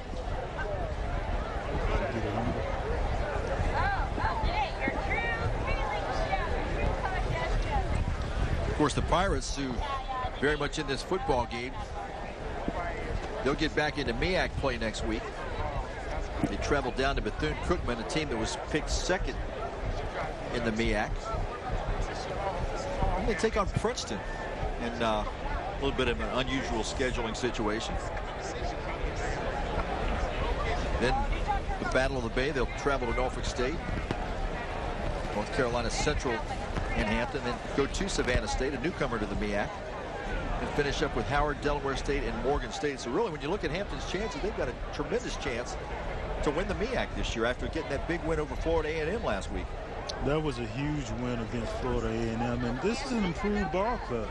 This is no fluke tonight that, you know, we have such a tight game. Hampton is a much improved ball club over last year, and obviously when you have someone with that athleticism that Legree has, I mean, he gives you an opportunity to be in every ball game. Let's take a look at that replay if we can, and see if we can't see what caused the injury. See DeMarco buying some time. 74 right there.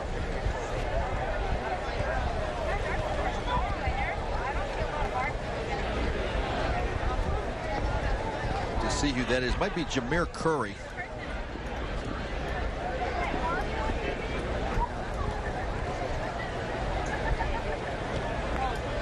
Jameer Curry was down. Jeremy Hensley, the Monarchs center, also involved in the play.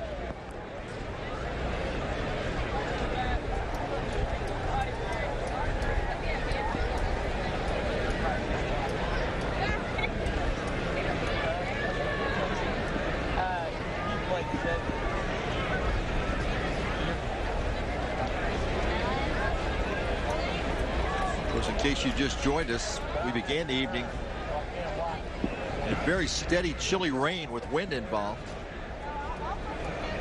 Conditions have gotten better as things have gone on. We're going to take a timeout while they continue to attend to the injured player. We'll come back with more. Old Dominion leading Hampton by 3, 37-34.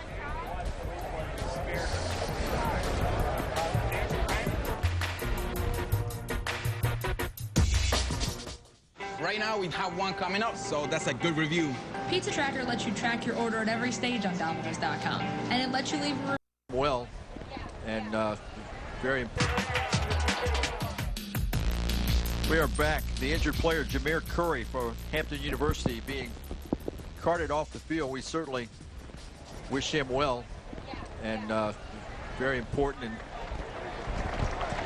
that they take every precaution. Let's take a look at it. You see Curry was down. Jeremy Hensley, the Monarchs center, dove and made contact. But William, you bring up a very good point. Well, the play was still going on. I mean, that's just an aggressive play by Jamari. I don't think any malice or bad intent was involved. Listen, we've had a lot of snipping going back and forth during this game. It's an important ball game for both clubs, but both you and I know that you have two of the, two stand-up coaches in Donovan Rose. Yeah, I don't think there was any malice involved there at all. They don't teach that, absolutely. Like you said, the play was still alive. He was starting to get up. He was starting to get up, and he went out there and attacked him. I don't think he was aiming for his neck or any specific area. I mean, he was just trying to be aggressive.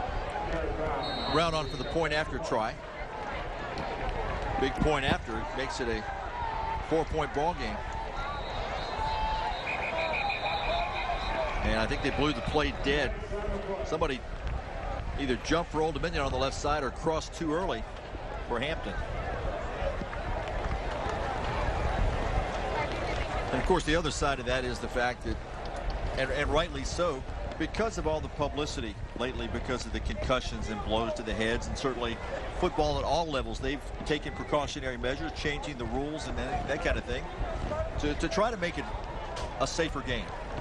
Yes, and a purist like myself, an old school football player, you have different thoughts in regards to that, but ultimately I can certainly understand the safety aspect of it, and trying to do everything they can to protect these players, not just for now, but in the future as well, as far as when they get older and when they leave the game.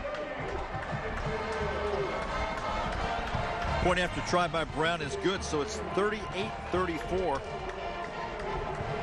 Old Dominion. We've got 6:50 left to go. Let me count the lead changes here.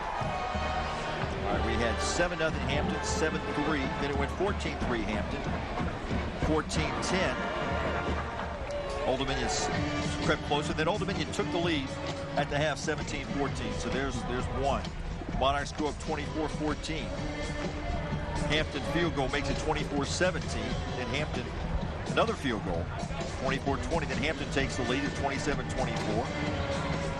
And then ever since then, every score has resulted in a lead change. That's 2, 3, 4, 5. 5 lead changes here in the second half. Like we talked about earlier in the ball game, particularly the second quarter, when you had that fury of scores, that it may come down to the team that has the ball last. And as we say that, winning the ball game. The rain starts to fall once again. We had about 2 quarters without any rain, but now you see a few umbrellas, and the fans also popping the hoods back on. Yep.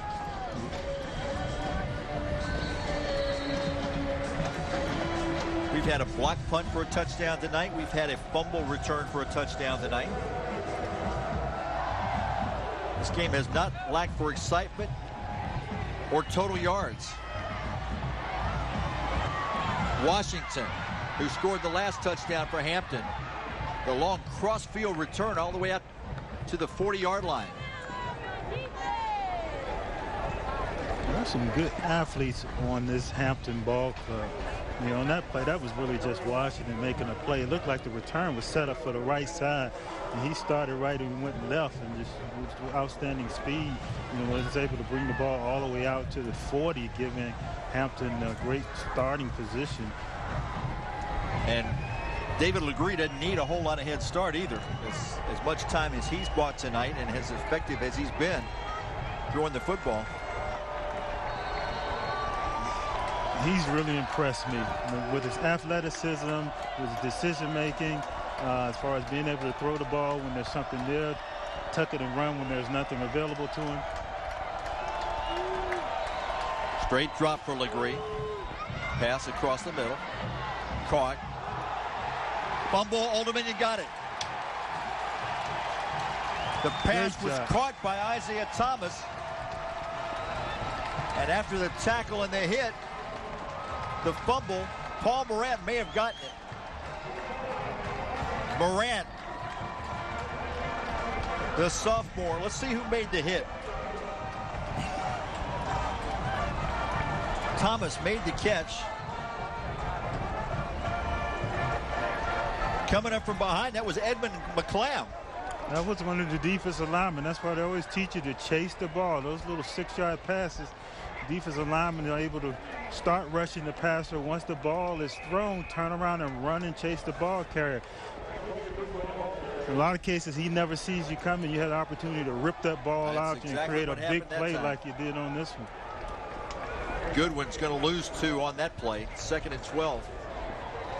Clock moving. 6:06 and counting as DeMarco looking to the sideline for a play, and you can see Old Dominion's already trying to take time off the clock. That's when they need about a 5-minute drive. With points. With points. DeMarco pumps. Pressure from behind. He's got Prentice Gill at the 45. He picks up 7 on the play. It'll be 3rd down and 5. Excellent job by DeMarco buying time on that play, and he was able to break outside, contain, yet deliver a nice strike for a 5-yard gain. So a 1st down here would go a long way. And once again, they're using a lot of the play clock. It's all the way down to 13 right now.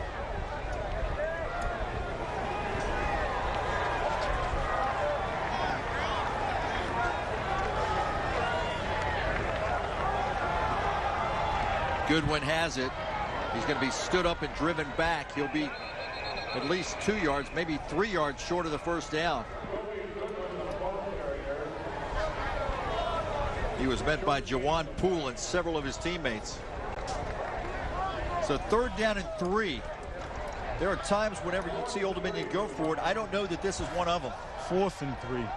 No, I think you have to punt it. 4th and 3. I think. Well, this is the beauty of having DeMarco there, though. He can quick kick like he did earlier tonight. They may even take a timeout before it's over with. Play clock down to 10. So now they're going to the line of scrimmage. He's going to take as much time off the clock as he can. I think you'll see a quick kick. You do. DeMarco, middle of the field. Justin Blake has it. Still on his feet. Now he goes down hard. Reed Evans planted him on that turf. A great coverage by the special teams unit when you really needed it. You needed to get him pinned back here. 4 minutes left on the clock. Pinned down inside the 20. Hopefully your defense can come up with a big stop. So that fumble was costly. Not just did it give them position or give them the football back, but Old Dominion was able to take 2.5, 3 minutes off the clock, and they lost close to almost 30 yards in field position. Actually about 24 yards in field position. But still time for Legree. Monarchs with pressure from the backside. Football's loose. The scramble is on. Great pressure from the backside. I like the aggressive play calling by Andy Rondo and his bunch on that one. They came after him. Clock is stopped as they unpile. 3:56 left. It might have been McClam, and it's Old Dominion football. Let's take a look at the replay and see who made the hit. I thought it was big number 97, Edmund McClam, 6'6", 280.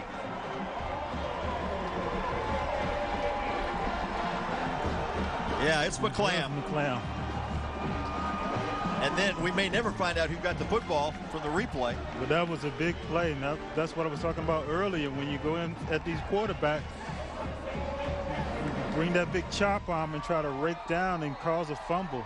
That's exactly what he did. Monarchs going for the jugular here. DeMarco straight ahead. Near the 6. Clock continues to tick. 3:45 and counting. 2nd down. And now Hampton's going to take his 2nd time out of the half with 3:45 remaining. That's important that the Pirates are able to keep the Monarchs out of the end zone. Right now it's a 4-point ball game. If they can hold them to a field goal, and you got to figure the chances for a field goal are pretty good with Jared Brown, who hasn't missed yet this year, including a couple tonight. They still keep it a one possession game. You're exactly right. If they can keep it to a field goal, then you got to consider that a huge win, considering where the Monarchs took possession of the ball. Actually, Brown's got only one tonight. This game still isn't over. Not by a long shot. Brown is perfect on the season, including that 51-yarder he kicked last week at the Georgia Dome, but he won't need near that tonight, at least on this sequence. 3:45 left. This is what I thought we'd see from the beginning. Turnovers, big plays by the special teams, and it's happening at the end of the game. DeMarco again, touchdown. You talk about just good old-fashioned, straight-ahead football, no handoffs, no nothing. Just line up behind your big offensive line and see what they can create for you. They created a nice lane for him, just paved the highway for him, just a nice little trot into the end zone. I don't think anybody actually laid a hand on him on that play. Brown's point after try on the way.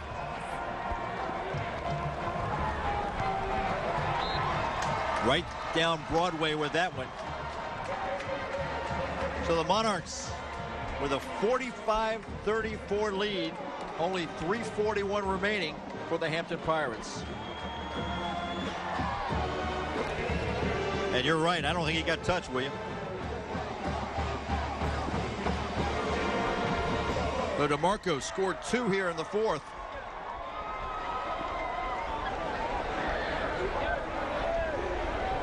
Right now, Hampton they need points, and they need them in a hurry.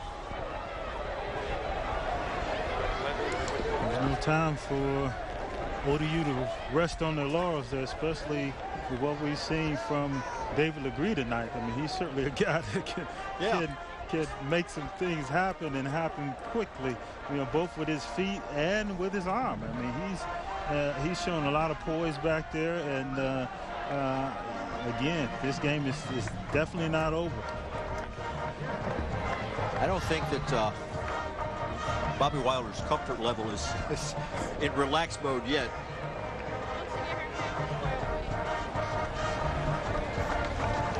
No, not at all. I mean, he's got to teach his troops, and he understands that. Again, as I said, sometimes you got to win ugly, you know, and that's kind of what they've done tonight. They hadn't played as well as they had starting the season. But here's trouble. Up the sideline. What a great move at midfield. That's Reggie Dixon. And Hampton's far from finished here. As I said, look out. Look out. This is a very talented Hampton ball club who played very well as far as their special team units, you know, particularly well the first 2-3 quarters, and had some breakdowns. All of a sudden, he had a free path up the sideline, and then got 6 or 7 more after he was hit. Yeah. You know, with the 45 points the Monarchs have scored, you head to Subway and get those special deals. All you had to do was get 28, and they've almost doubled that. 3:32 left.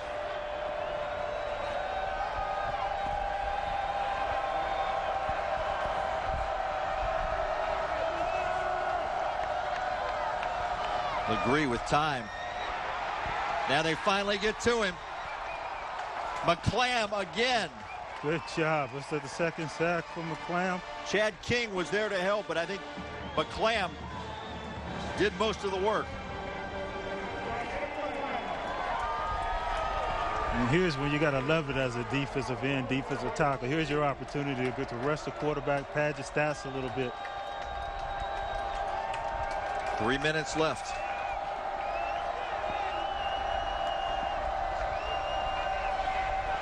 Blitz is on. Somehow, Legree got away. He goes out of bounds inside the 40.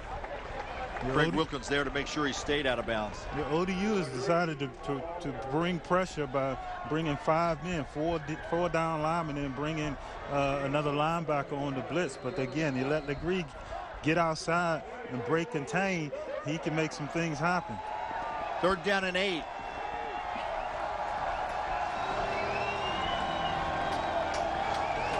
definitely in 4-down territory.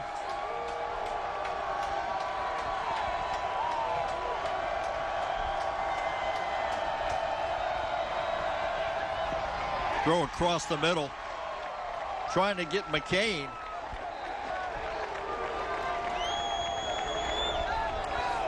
Flag.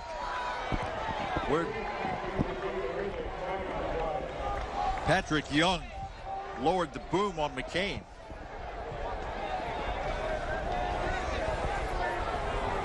Let's see where the flag is. Personal foul on a defense, high hit. Was it 28 or 29? First down. Let's take a look at this. And the pass was overthrown, and this goes back to what we were talking about earlier. They're trying to stop some of the... But the defender doesn't know. Was that Wilkins? Actually, it was Craig Wilkins. I'm sorry. I don't know that the defender can make that call that quickly to pull up. Well, he's got his back to the quarterback, so he doesn't actually see the throw. And it wasn't helmet to helmet. No, not at all. And you taught to play. And I'm not even sure he led with his head. Play the receiver's eyes. That's a tough one there. First down. The results of the penalty. And now he's going to keep it himself, or is he? Yes. Legree gets about 6 on first down, but the clock's still moving. 2:12 and counting. Hampton needs a field goal, a touchdown, and a 2-point conversion. They might be better off just going, as soon as they get a little bit closer, going ahead and trying to get the field goal and try the onside kick. They need 2 possessions. You're exactly right. That's a strategy that a lot of coaches will make. They say, hey, let's get 3 and we'll try to get to 7. Agree. Going to be run out of bounds, and that might be a late flag.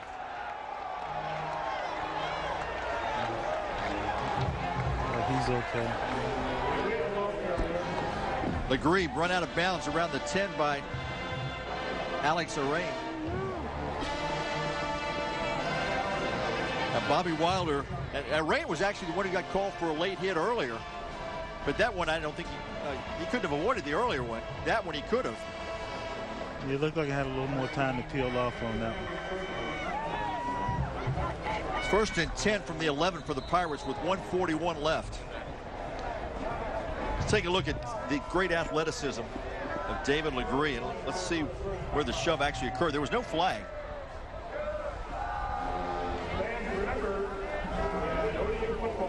Well, he touched him when he was in bounds. The referee got the worst of that deal. And of course, Legree went over the A-frame. But when he made the contact, he was still in bounds, so you certainly couldn't throw the flag there. The advertisers and signage over there, which is pretty close to the sideline. I think that made it look a lot worse than it was. And then his flipping over that signage. But it didn't look like it was that hard of a shove. So maybe this Legree, he can act as well. 1:41 to go. You know, the thing of it is, I think I kick a field goal here. Because if you still got 1:41, that gives you time for... With only one timeout left, I like that strategy. Kick a field goal, get the points now, and then come back. And I mean, especially when you have the athletes that they have, then you come back and try to get the touchdown and the 2-point conversion. Right now, if you get the touchdown and you fail on the 2-point conversion, you're dead anyway. Unless you can get another touchdown. Legree with pressure. He's got a man wide open. That is a touchdown, and that's also your basic blown coverage, as Reginald Hicks had nobody near him. So an 11-yard touchdown pass, and I guess Don Rose knew what he was doing, going ahead and get the touchdown. However, that's why we're in the booth. Well, however, I still like your strategy. Try. Yes. And even if he fails, obviously they're going to kick it onside either way. But now they'd have to get another touchdown as opposed to just a field goal. Play the percentages and the statistics, they would probably to tell you that that's the strategy to take. But now the problem now is that they've only got one timeout left.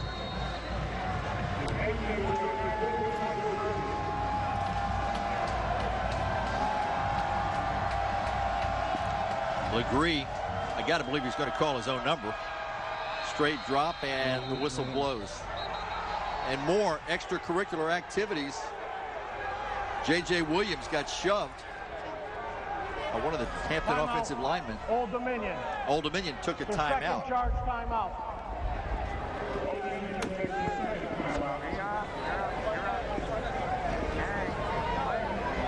Bobby Wilder sends in a couple of substitutes. Now he's going to go ahead and talk to his defense.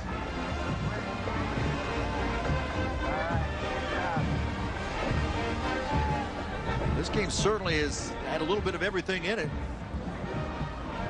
And I'll tell you what, when we were 0-0 after the first quarter of play, if you told me we were going to have 85 points scored, I had to bet you a lot of money that wasn't going to happen.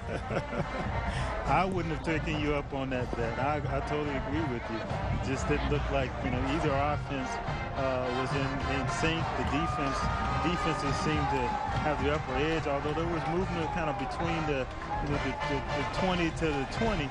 You know, right. I think Hampton was the first team to get inside the red zone. They were able to keep that streak alive as far as their red zone opportunities, scoring on red zone opportunities coming into the game. But neither team was effective as far as getting the points on the board you'd like to see. McCain in motion. Legree looking for him. They say he got it. What a catch. I can't even see who it is. It's in that far corner of the end zone. It was not McCain, I don't believe. I think it's the same guy who just made the touchdown catch in Reginald Hicks. Yeah, it's Hicks. Great throw by Legree, just getting the ball to the back of the end zone, to the corner of the end zone. It's certainly a great catch as well. Let's take a look at this great connection between Legree and Hicks. On the sprint out, good pressure, just throws it to the back of the corner of the end zone. Wow. He just played basketball. Couldn't really see where his feet were, but the referee was right on top of the play. So now things are really going to get interesting because they did the hard part. They got the touchdown and the two-point conversion, so they did 2 of the 3 things they need to do. Now, of course, they've got to recover the onside kick. And here's where you bring in your all-hands team. You know, all the guys that are usually on the offensive side of the ball or maybe defensive back, the guys are certainly... By the time we can see his feet, they're already off the ground, so we don't know where they were before that. It looks like it was pretty close. Wow. What a good job of just keeping it alive and giving themselves a chance. Okay, the Monarchs have their hands team, and interestingly enough, look who's out there. Quarterback Tom DeMarco.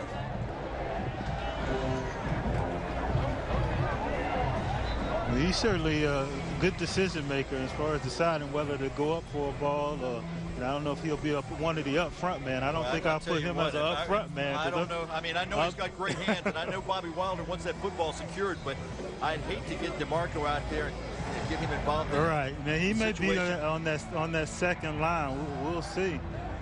He looks like he's pretty close to the front line. Well, he's on the front line, you know. He's on the edge. As a kickoff team, I mean, you're teaching your guys to wipe out the front line, at least 2 or 3 of those guys, and then the other guys who actually try to go for the ball. Stovall, the punter, is actually going to do the onside kick, we believe. Or is he? No, they faked it, and now what's the call? They had both the punter, Stovall, and the place kicker, Durham, out there, and now Old Dominion takes a timeout. Old Dominion.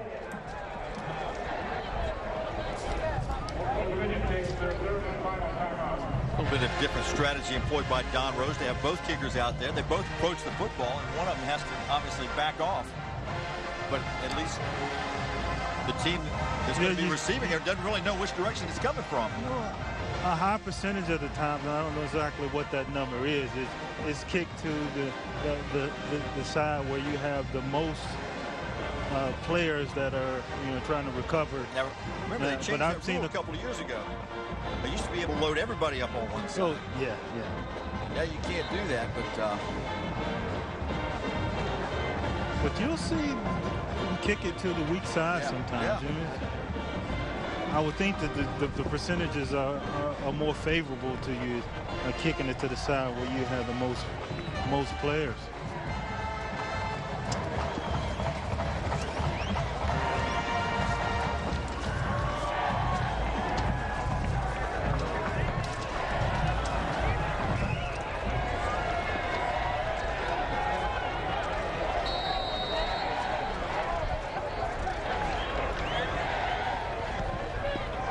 They get the high bounce, and it goes out of bounds.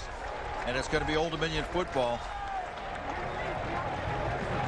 They got the high bounce. They got the bounce that they wanted. I think they got the look that they wanted. It was a good job by Old Dominion. And usually what happens is you try to get a guy just running straight down the sideline. And tell you what, Craig Wilkins put a block on somebody. Wouldn't let him go down the sideline. He did a good job of taking that player out. That's exactly what I was saying. You don't want a free runner just running straight down the sideline looking for that jump ball opportunity. You know, Michael Ziskowski, our special teams coach, ironically, Rich Radford of the Virginian Pilot did a story on him this morning. He has earned his money tonight with all those points. Those special teams, especially the kickoff and kickoff return teams, have been out here an incredible amount of time. DeMarco straight ahead run. Pickup of about 4, and Hampton will use its final timeout. 1:30 to go.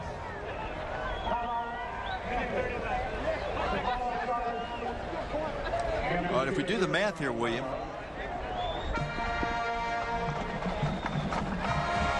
It's 87 points between them. Yeah, I don't know that they can get the ball back. Here's what Hampton's got ahead on their schedule. Trip down to Florida next week. Take on Bethune-Cookman. Princeton will visit Hampton coming up on the 8th after a bye week. And Norfolk State, their traditional rivalry game over here at Dick Price Stadium. North Carolina Central and at Savannah State. Howard, Delaware State, and Morgan. But these last 3 games are all at home. Well, if they give the effort that they gave tonight, I think they have a great opportunity to win it all. Really? Now, I haven't watched a lot of them. Norfolk State are the tough games on that schedule. But other than that, they really shouldn't have a tough game. As long as they have that number 8, Legree, back there, I think he gives them opportunity to win that's a great every game. DeMarco straight ahead again. He wants a first down, but I don't think he's going to get it. But the clock's running the whole time this is going on. In fact, they can't stop it anymore. I mean, some folks will look at this and say Old Dominion didn't play a great game. I think it may not have been their best game, but I think you're going to give a lot of credit to this Hampton University football team who made some spectacular plays. Okay, 1 minute left. Play clock is down to 16. One kneel down and this one is over. DeMarco moves up closer to the line of scrimmage. Going to go First straight down. Ahead again. That's it. Did he get it? He'll be stopped short of the first down. But that's it. You don't have to snap it again. Yep.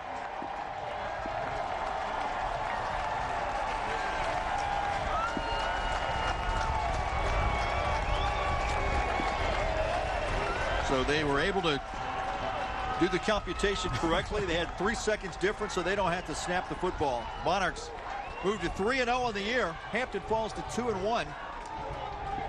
And Old Dominion now has 8 straight weeks with no bye weeks in between of CAA football starting next weekend up in Newark, Delaware against a very good Delaware Blue Hen program.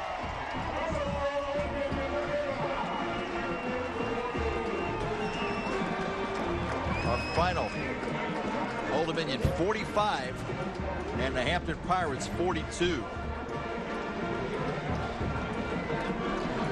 They certainly have some things they need to show People at up. home, the drive that really turned this football game around. There were a lot of big plays. The block punt was one which Old Dominion turned it into a touchdown. And we've got quite a selection of plays to choose from as Bobby Wilder and Don Rose shaking hands and wishing each other well as they move into their respective conference play for the most part.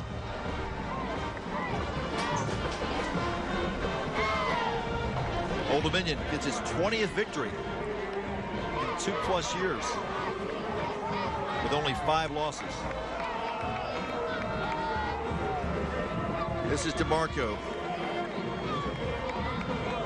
Reed Evans on that big connection on 4th down that kept that drive alive, and then of course DeMarco could have hit Goodwin instead took it in himself.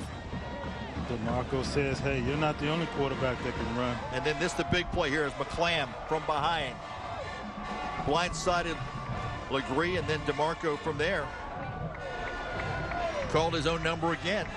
Good job. Put it in the hands of your playmaker. It looked like he was pretty strong there until Hampton came down and scored a touchdown. And then, of course, it really wasn't in doubt until they were able to, Monarchs able to recover the onside kick. 45-42 the final.